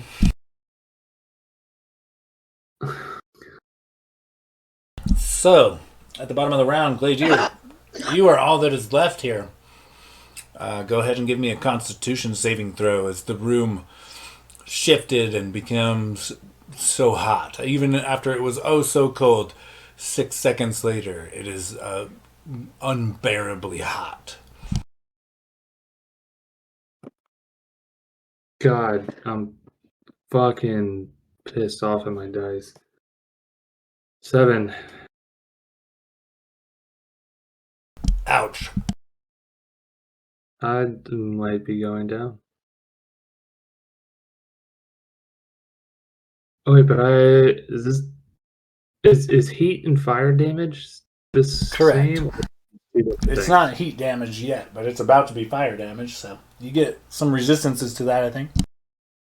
Yep. Thank God.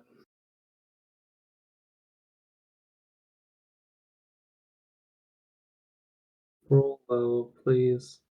Jesus Christ. Yeah, as the water boils, the stones become so unbearably hot you can no longer stand on them. You're doing the hot foot. The air is stolen from your lungs as the heat just continues to intensify. You feel the strength of your muscles being sapped as you sweat harder and faster than you've ever sweated before. And you incur a point of exhaustion. Do I take that full damage, or is that halved because of my resistance? That's half to your resistance, and round down. So you're looking at what, 12? 12 fire damage as you are just struggling to stay on your feet here. But it is your turn. Due to failing, your movement is also halved, though. So a point of exhaustion, half movement. It is your turn, though. Hmm.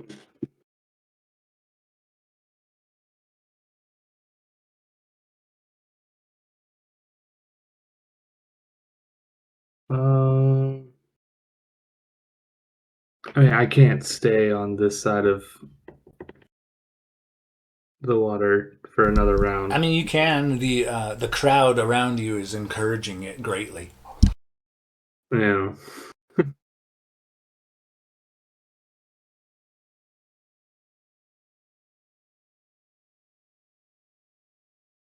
And so the rope was never thrown over. The rope was thrown, but it didn't make it, but only to the. It's on the opposite side of the water. They didn't. They do. Nobody. I believe Will said something about tying a rope up, but he never actually narrated trying to get you the rope. The fucking blade, dude. You didn't throw him the rope. Y'all fucked me. Oh shit! I thought I said I threw it to him. Maybe I didn't. I mean, we'll have to go back and check, but I recall you tying the rope and then casting a spell and then going back into the hallway. Oh shit, that's funny, dude. We tied a rope together and just left it on the floor. I'm gonna. I'm pretty sure, like, even if I change the orb again, Hey, I don't. do you have fire resistance since you're gold? You can breathe fire. Yeah. So I mean, if anything, in theory, I would assume it to be fire damage if it's boiling water. Maybe you take half damage and you could just fucking swim it. But then I, again, you're in heavy armor, so I don't really know how that works because and mechanics. I also have half movements He's already with got half movement, and then if you half. get half movement for a swim speed, so he could potentially do it, but he's moving like somewhere between 5 and 7 feet around. Okay. I'm gonna do something fucking weird. Perfect. Not die though, right? I mean, Okay, sorry. Go ahead. I'm about to die, and I've got nothing less left to lose. So this is going to be a fun challenge for you to figure out what to do for this. I'm going to take my shield off my back, hold it in front of me, and I'm going to take. So I'm going to use my action and my movement speed to try and move 30 feet, essentially. So I'm Okay. going to move 10 feet back away from the water and then hold the shield out in front of me and take a dead sprint and try and boogie board as far as I can across the water. I mean, with your movement and your dash, you could potentially get the 30 feet. So we'll say, give me an acrobatics check, and we'll see how well you surf across this water. If there was one time to roll high, this would be the time. Which dice haven't I used yet? All of my dice have fucked me. Oh. Oh! Okay, not bad. Thank the fucking Lord. I mean, I have a +0, but I rolled a 15. That's like that's okay, right? So you give it a good running start. You hurl your shield. You land on it just so to start hydroplaning, and you gain some good momentum. But you fall short of the other side by only a few feet. You do sink into this boiling water, and fortunately for you, your friends had at least thrown the rope to the edge of the water. But you're gonna take some damage as you splash in. See if you're up. But you can half this damage because it is heat based damage. Okay. I'm like nervous. This is stressful. So Oh, half, thank half of that I'm alive. And we'll say you managed to. We'll call it your bonus action to grasp the rope. And so you're officially on the other side. Okay. So you have the rope in hand. You're currently in the water. You've used your standard and your bonus action to grab the rope and like kind of hoist yourself up, but you are gonna have to withstand another round of being in the room. So once again, give me a Constitution saving throw against this endless waves of heat.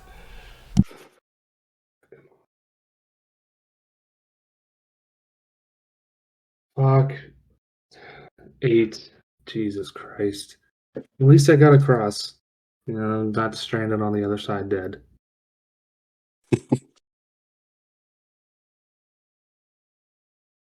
Fuck. Jesus. Yep, I'm down. 12 points of fire damage. And you guys from the doorway, you see Gladier struggle for a moment, make a heroic surfing toss of his shield across the water, only to lose it at the last second. And both, though he grasped the rope, and in a futile attempt, he pulls himself up to the side, and for a minute you think he's going to make it, and then another heat wave emanates off of the crystal, and it is too much, and you see Gladier slowly lose grip on the rope and begin to fall into the water.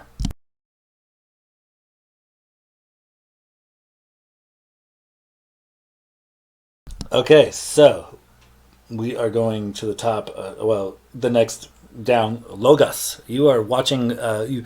Gladier is approximately 30 to 35 feet from you, but he is submerged currently in boiling water and continuing to float to the bottom.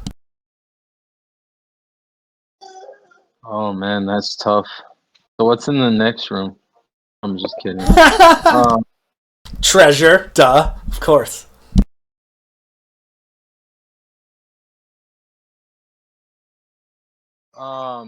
Could I? So what do you think? Should I pull the rope and shoot an arrow at his body, pull him in? Gladier did not manage to grasp the rope. He fell unconscious. He's not holding it anymore. I was saying maybe I could pull it in, tie it to an arrow, and shoot it at him. You currently know where Gladier is, but you cannot see him. Oh, fuck it. I'm going to run back in, and I'm going to use my action to try to grab him and at least pull him out of the water. Okay, give me a Constitution saving throw as you barrel into this unbearable heat towards your fallen comrade.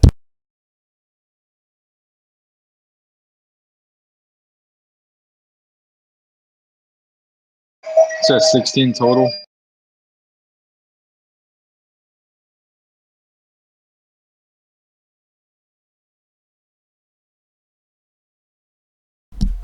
You take 20 damage of pure like heat, and the stones as you step in them are like starting to like melt in your shoes and stick you to the ground. Every step is agony, and the air is just sucked from your lungs as soon as you enter. But you do make it over to Gladier. Go ahead and give me, let's say, an athletics check to brave the boiling water and grab your friend and hurl him up off of out of potentially harm's way.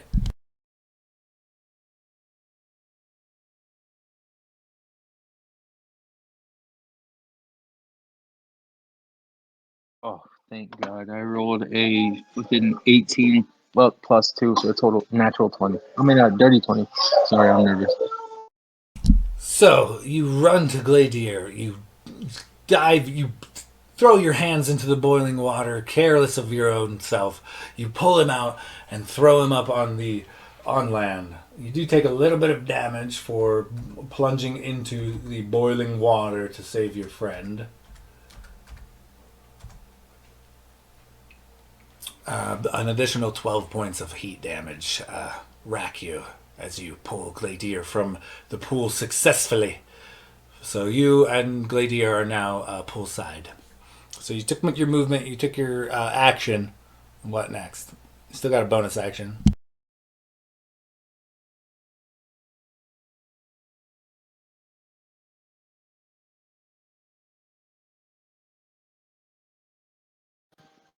I don't know if you'll allow me.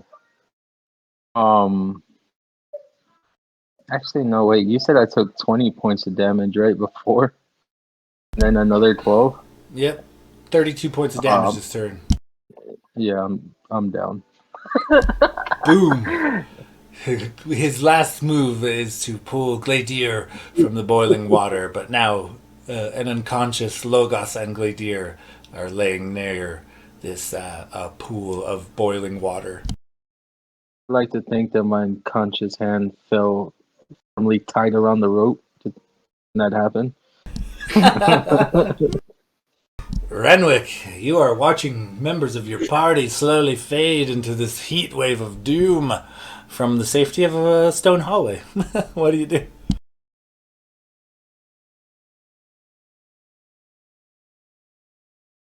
Well, I imagine he's partially frostbitten and partially looks like he's been baking in the desert for the last 7 fucking days.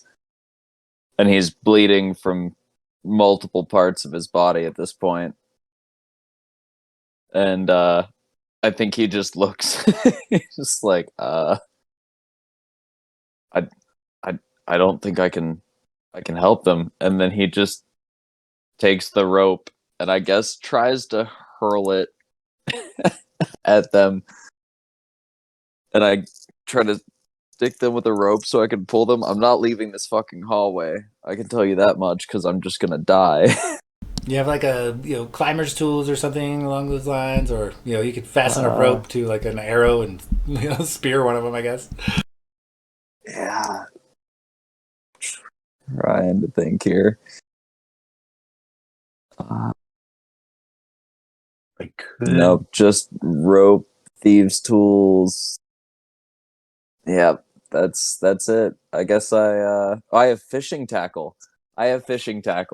Can I try to be a fisherman and just cast out my rope?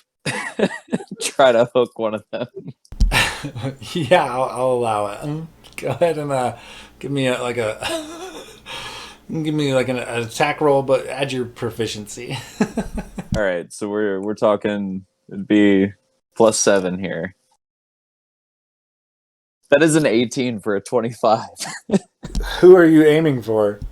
All right, I'm gonna roll a d4 for this. 1 to 2 is Gladier. 3 to 4 is Logos. Gladier.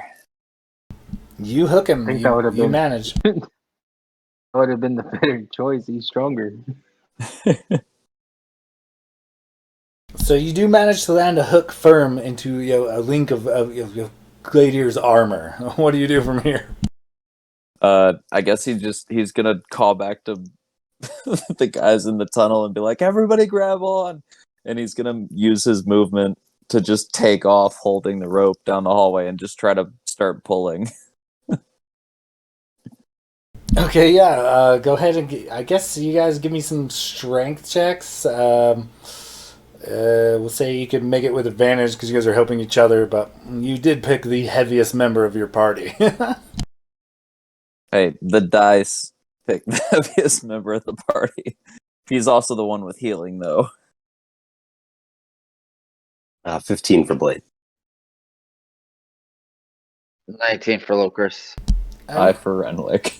Renwick, you fall flat on your ass. You don't get very far. But thankfully, Hey, man, I landed the hook. your other teammates have heave ho, and they pull Gladier's body to safety. However, Blade and Locris, you're up next in the initiative, and I'm going to say heaving Gladier to safety is going to take at least a bonus action out of your guys' action economy. So, technically, Blade, you are up, but you've spent partially this turn helping get Gladier to safety. So you still have a standard action, but Logos is still unconscious next to the boiling water. All right. So is the ropes still next to him? Yeah, must be. Yeah, it's like it's in his not grasping limp hand for sure. And he's 30 feet away. Correct. Could I use my mage hand to potentially try to use the rope to like wrap around his arm or something to just kind of get him connected? Yeah, let's go ahead and say, give me like an Arcana check to see how quickly you can do this. Ooh, Arcana is not my strong suit. 9. It takes your whole action to wrap the rope around him, but that's all you can manage to do with your limited time, unless you want to take some movement. I'm kidding, of course. Please don't walk back in there. No, I'm not fucking going back in. Okay, Locris, you too have a standard action. You kind of helped heave Gladier. You notice some fancy mage hand work going off by Blade, wrapping up Logos in some rope. I will use my action to pull him 2 inches. Perfect. For dying. Yeah, we'll see how far we can pull him. Okay, yeah. Can I go ahead also and give me- preemptively use my next action to help him? Yeah, so you can make a strength check with advantage, Locris.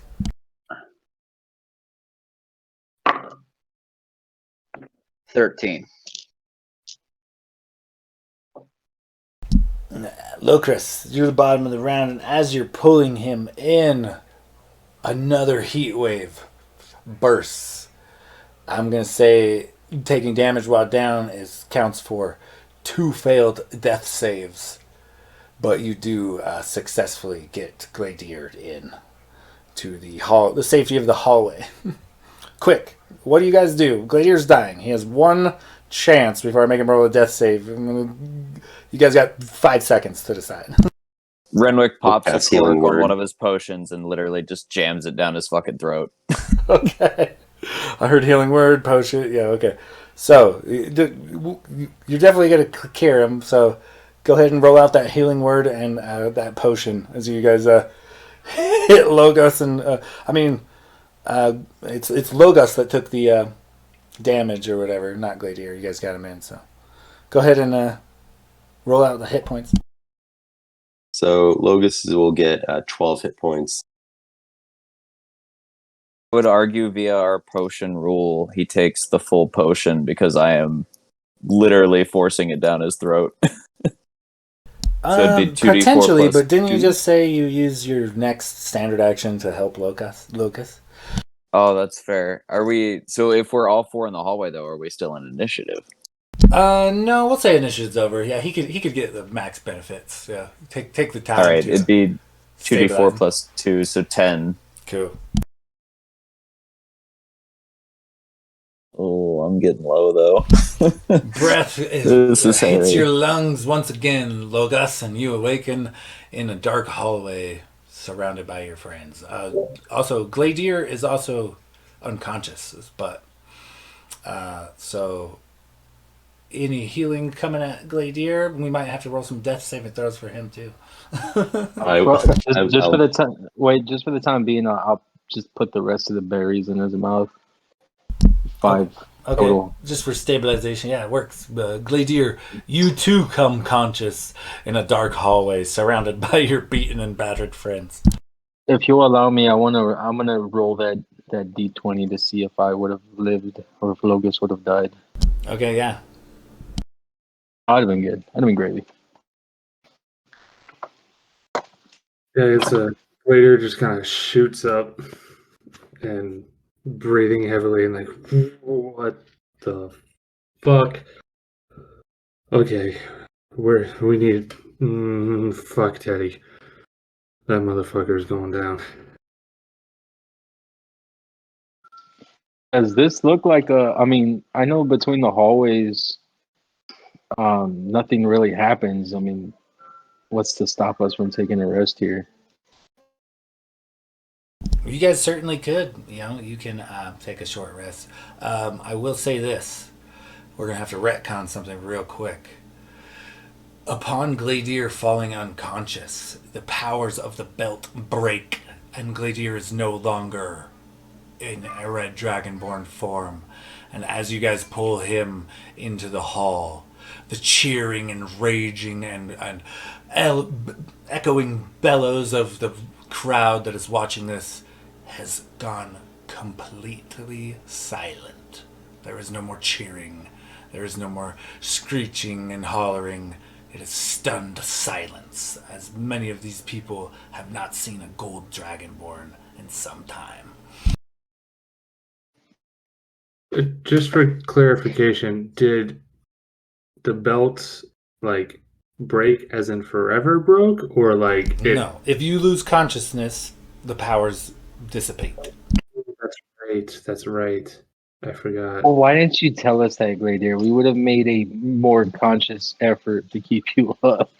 Oh, I'm sure. I would have actually thrown the rope to you. It wasn't subtle either. It was like a big explosion of gold color while he fell under the water. Very, very less than subtly announced that there may be a gold dragonborn around these parts. Oof. Okay. Yeah. So I'm gonna take my last healing potion, just a regular. Okay, you guys can also take a short rest in this. You're not on a time limit or anything. You can take 20, 30 minutes to patch your wounds and roll out some hit dice if you need. Are we doing that? Can we do that, please, for the love of God?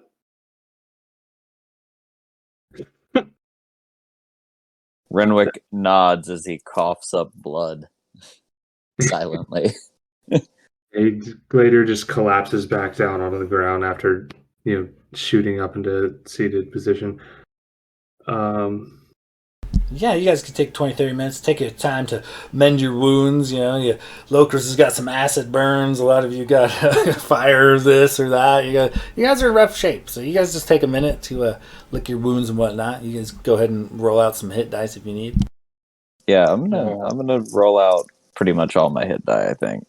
Yeah. Yeah, Well, do it between too. your health potion and Will's Blade's healing word got me back to 22. So I still had to use 3 hit dice to get to full. I'm using all fucking of my hit dice, and I'm still not at full. Goddamn shitty rolls. Come on, D&D Beyond. Well, how much do you need? Let's see. Oh wait, do we get bonus die from Blade? Don't you have like a short rest thing where we get like an extra die per hit die? Yep, you got it. Let me. Do you have the spell slots for that? We don't want to. It's not a spell; it's a passive. Oh, it's not even no. It's Song of Rest. So if you or any of your friendly creatures hear your performance, blah, blah, blah, blah, blah, the end of a short rest by spending 1 or more hit dice, each of those creatures regain 1d6 hit points. Yeah. So an additional 1d6 on top of our hit dice that we do? Yeah. Is that per hit die or just 1d6 flat? That is crucial information. This says 1 or more, so. Or more? I'm assuming Okay, just so per one. hit die. Let's see. Yeah, you should read the language of that real quick so we're clear on it. So here it is. It says, if you or any friendly creatures who can hear your performance regain hit points at the end of a short rest by spending 1 or more hit dice, each of those creatures regains an extra 1d6 hit points. I think it's only 1d6. Yeah. That's It what is I'm more. thinking. Right. Okay, cool. Yeah, for sure. Still. Yeah, I mean, that's still fucking great. Yeah, that's awesome. That that will come in handy right now. It's very make or break. Are you at full yet, Gladier? Okay, I'm not 100%, but I'm definitely way better than I was. Right. Well, I'll give you my last 5. Well, I gave you 1, so I got 4. I'll give you my last 4 berries, and then I want to cast it again to get another round of berries going. Yeah, I'll take that. Okay, great. Yeah. Oh, God, that was fucking rough. Oh, I don't. as you guys I are don't kind of know how like long we healing can up in keep this going. hallway, you do notice that, as you kind of look forward to what potentially is the next room, it doesn't look like the next room has a floor. The next room looks to be leading to a pit.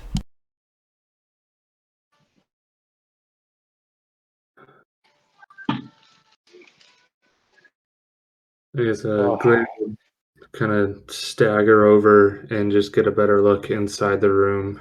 I'm not going to leave the hallway. I've learned my lesson. Okay, yeah, for sure. So you give me a perception check as you walk over and take a glance. I'll give you the basics no matter what, but we'll see. Can I take it too? Since I got For sure, yeah. long Everybody range can and throw dark down vision. a perception check if they care to peek into the room or whatnot.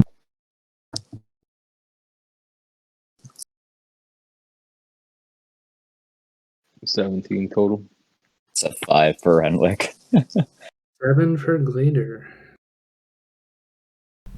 So you look into the room, and it is in fact a deep pit. Probably 50 feet down or so.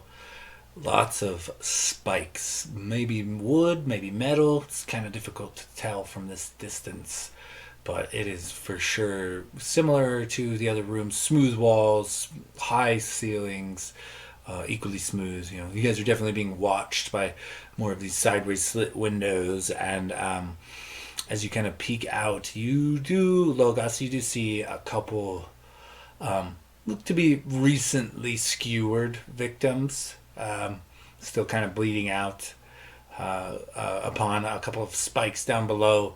And you look up and you see an interesting sight. What is equivalent to a ceiling full of essentially monkey bars. There are bars of different shapes and sizes spanning across the entire upper region of this room, and they're just without out of reach over the door. So from the doorway, you'd probably have to jump a bit, but it's an easy grab. They're right there. But yeah, the entire ceiling is just a series of monkey bars leading across the room, and across this room, you notice instead of being a door, it looks like an entrance similar to the stone tube you guys had slid down to get here in the first place. And so this hole in the wall, no platforms or anything, is just on the other side of the room. And it looks to be a tube or slide of some kind. So I'm gonna relay that to the group. It looks like we just have to make it past one more. We got to swing across on these bars up here. Are the bars connected, or is it like a trapeze type thing where we gotta swing across? Is it like a playground? I mean, they're connected. Picture like several dozen sets of monkey bars, all traveling in the direction that you're trying to go. But you have several dozen sets, different thicknesses and sizes, all kind of right next to each other. All right. Renwick's gonna walk over with his rope to Logus and be like, I think our best bet to cross this and get down to that slide, which I'm betting is the last thing we need to do, is we need to get everybody across safely, and this is going to be rough. So can you shoot an arrow across, and we can anchor a rope and perhaps give ourselves a little bit of footing along with the bars as handholds, and everybody can head across. We'll take it one at a time, try to play it safe, and hopefully not get impaled. I mean, I don't know how far. On the other side, is it just stone? The rooms are all similar make as before. Very smooth stone, no, not like brick laid, like maybe carved from the stone itself. I don't know how deep my arrows would be able to penetrate stone. But I was thinking maybe we let one go at a time with rope tied around their waist, and the group just stays back and holds back instead of us just running across and basically abandon each other, every man for himself. How far across is the pit? The room looks to be 50 feet by 50 feet, so it's about 50 feet wide Okay. and it's about 50 feet long. Is there room above the monkey bars? Like, if we could climb on top of them, could we crawl across? Or is it like on the level with the ceiling almost?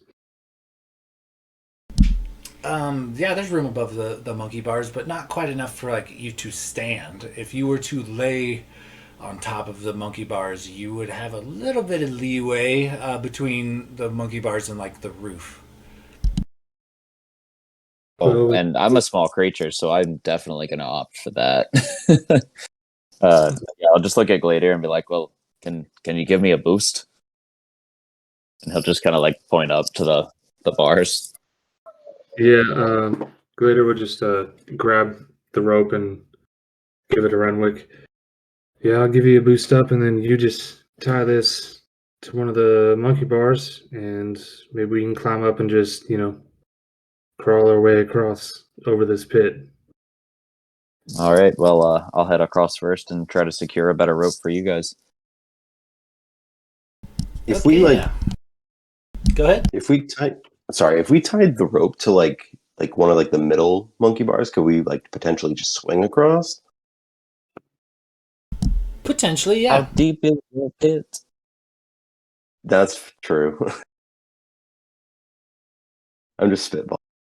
You could tie a piece to the rope and then like around you, so like if you do slip, you'll catch to the monkey bar and be able to pull yourself back up.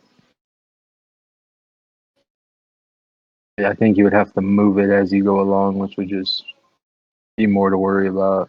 All right. So, Renwick, yeah, as you kind of make your way across, go ahead and give me an acrobatics check.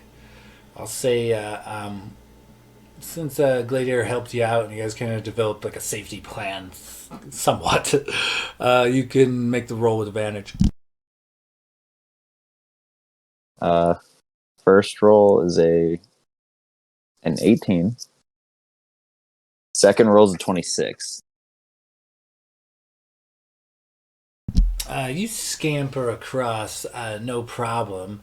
You'd probably be able to secure the rope to aid your party as well. But you do notice when you get over to the stone slide, the monkey bars do come close, but they do not go all the way. You are going to have to heave yourself from the bars into this tube.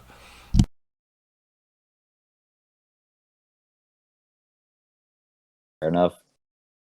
Well, I'm gonna like position myself on top of the monkey bars and basically just wait for the party so that I don't just jump down and leave them. So I guess I'll just hold my action to jump. Okay, you guys see, Renwick kind of scramble across, and he makes a good time, and doesn't slip, doesn't fall, nothing.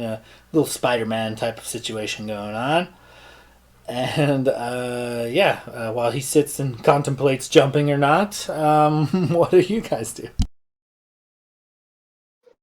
I think it might be best if you go next. That way, if you fall, the three of us could potentially catch you. Yeah, I think that's probably a good idea. Not exactly super agile when it comes to stuff like this. Is there anything behind us that we could potentially tie the end of the rope to, like a pillar or a stone slab or something?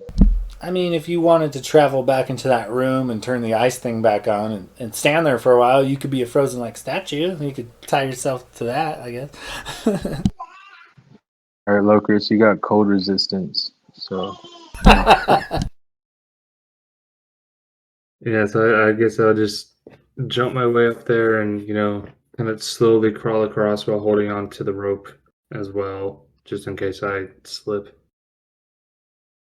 Okay, give me athletics or acrobatics, whichever you prefer, with advantage.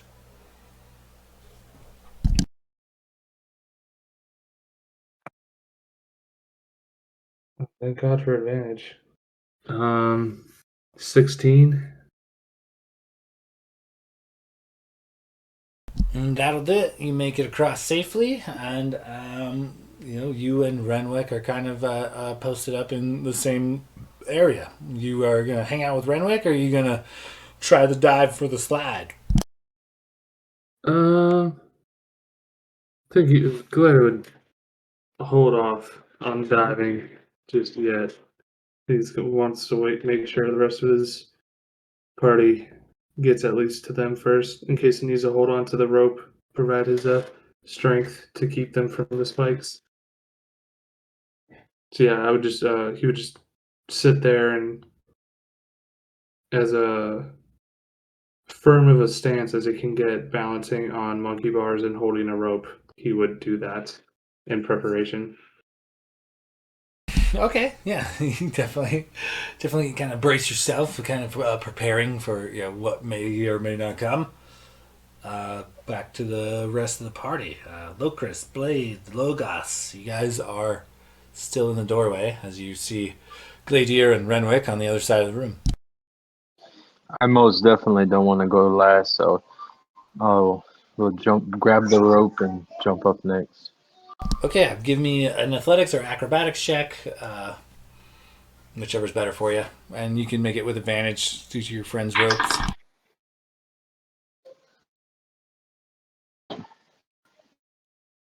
Oh, me not so good. Okay, so 22. Oops, 22 on the first one. Oh my gosh. The total 24. 19 plus 5. Nice, you make it for sure. You glide over there, and are you going to make the dive for the slide, or are you just going to post up and hang out with Gladier and Renwick? No, I'm gonna wait because I'm most definitely someone's waiting for us on the other side. Okay, Blade and Locris. You guys are the two remaining soldiers. I guess Blade will grab the rope and make his way as well. Okay, yeah. Go ahead and give me an acrobatics or athletics, whichever you prefer, and with advantage. All right. All right, with advantage, hopefully. Thank God. Okay, 24.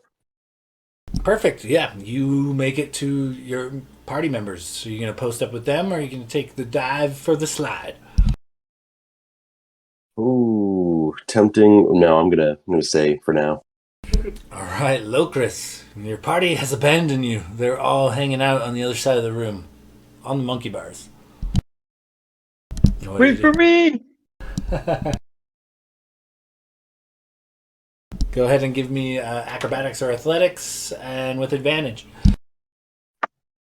I have to say, I'm pretty sure that our party is incredibly codependent, but it's just because Sean has hurt us so much so often. We're all just scared to move on without bringing everybody. I'm absolutely terrified of this thing. Sean, you've scarred me for life.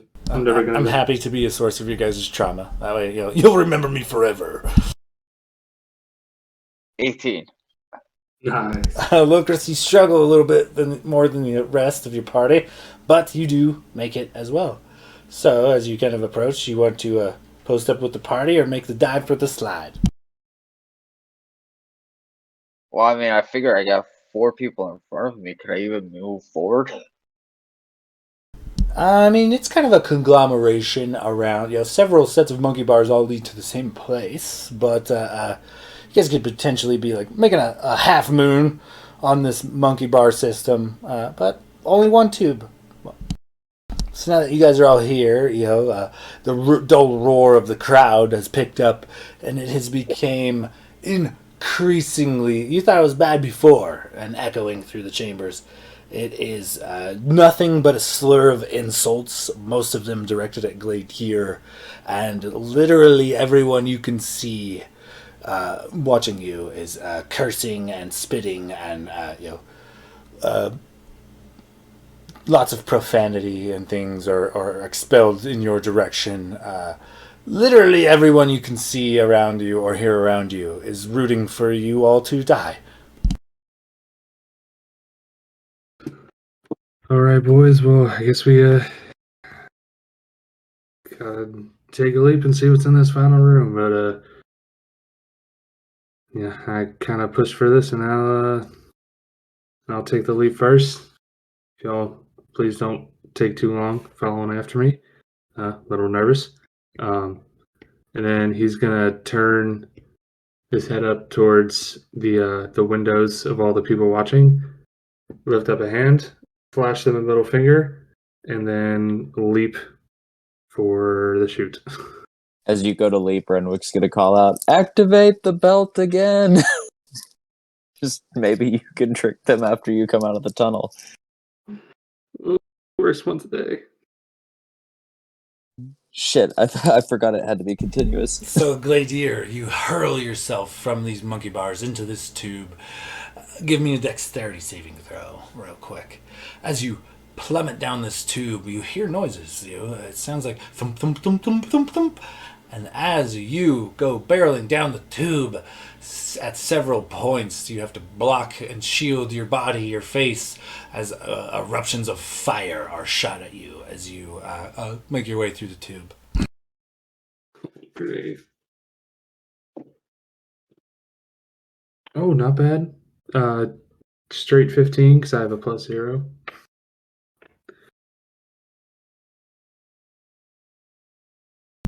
Straight 15 is the number. So you bob and weave, you roll back and forth. You can hear as you kind of travel down the tube, doop, doop, doop, doop, doop, doop, and then a burst of fire will come at you. So you kind of time it as you travel down, and you manage to not take any damage on your way down this winding tube to unknown location.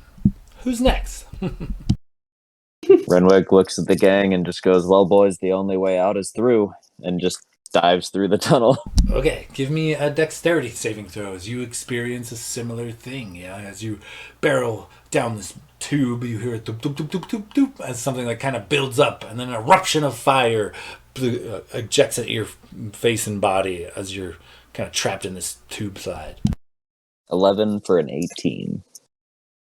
You, like Gladier, kind of, you tuck, you roll, you block your face when you should, and you manage to time it right to know when the fire blasts are coming and maneuver your way out of the way.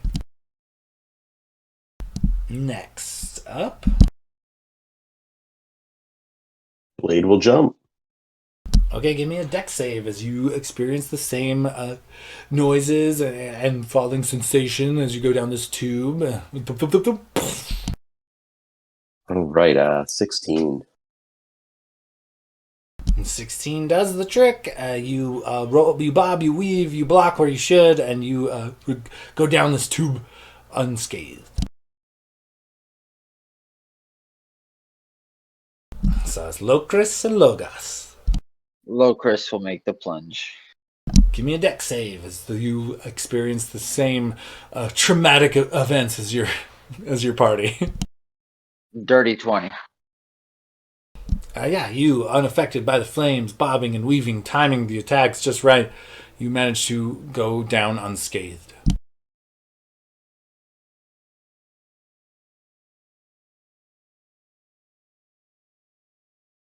Logos, it is just to you.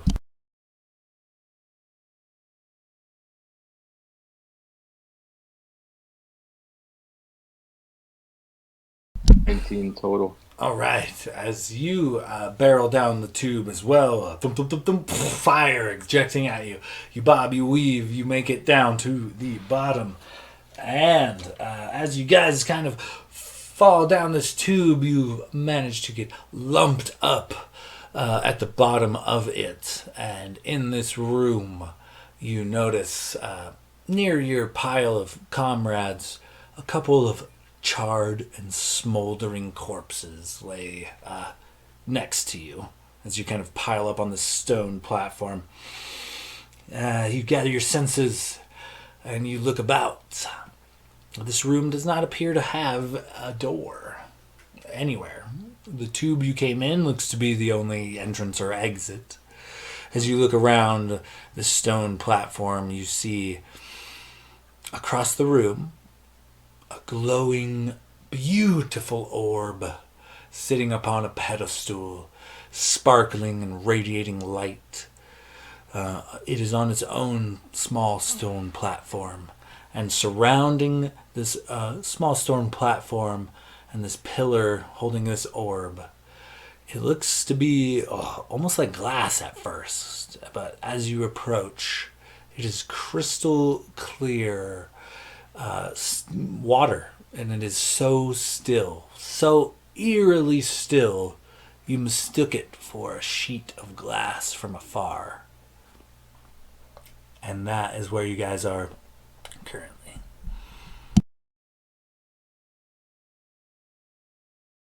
And I think that's probably where we're going to have to stop our sesh for the night, fellas.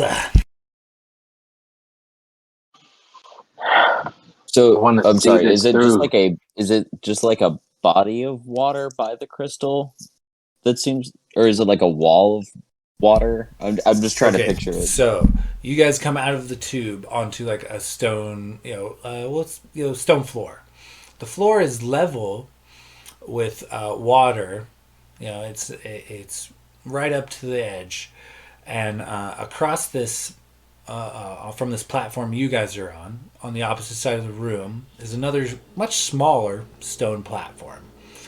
On this stone platform across the room is a stone pillar, and it is holding a radiating, sparkling, glowing orb. It kind of draws the eye. And the in between the two platforms is water, but the water is crystal clear, and it is like not moving. There's no ripples, from afar. You could tell it's water as you approach, but there's like it's almost eerily still water, almost as if it was like a mirror placed on the ground, which it is not. It's definitely water. You can see depth. You can see it is quite deep. You look in and you can't see the bottom. There's only darkness, but the water seems to have no current, no natural move, no natural ebb and flow. When undisturbed, it is as smooth and as serene looking as like a sheet of glass.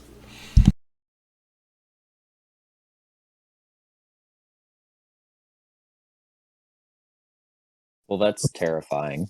Yeah. I'm about to say Yep. this. Oh, Jesus Christ. Remember, that's BetterHelp.com. And coincidentally enough, I terrorize you guys as a DM, and my old lady's a better help therapist. So I'm just making sure my bills are paid. If I can't get paid to DM, I'll figure some shit out. That was crazy, man. Fucking Renwick and Gladier mad at y'all for putting us in this situation. Hey man, in my defense, I tried to get away with just Brucey's ledger and Blade having fucking story time, but somebody wanted to do Well- the obstacle course, and I didn't want to speak on behalf of the whole party. We should have picked up on the whole I like secrets as payment.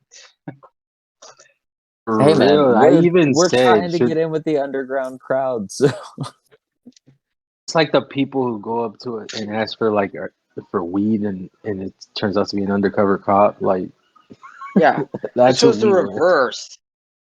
He didn't find he found a freaking narc. it was our old. You're like, hey, can I get some weed? And they're like, well, how about heroin?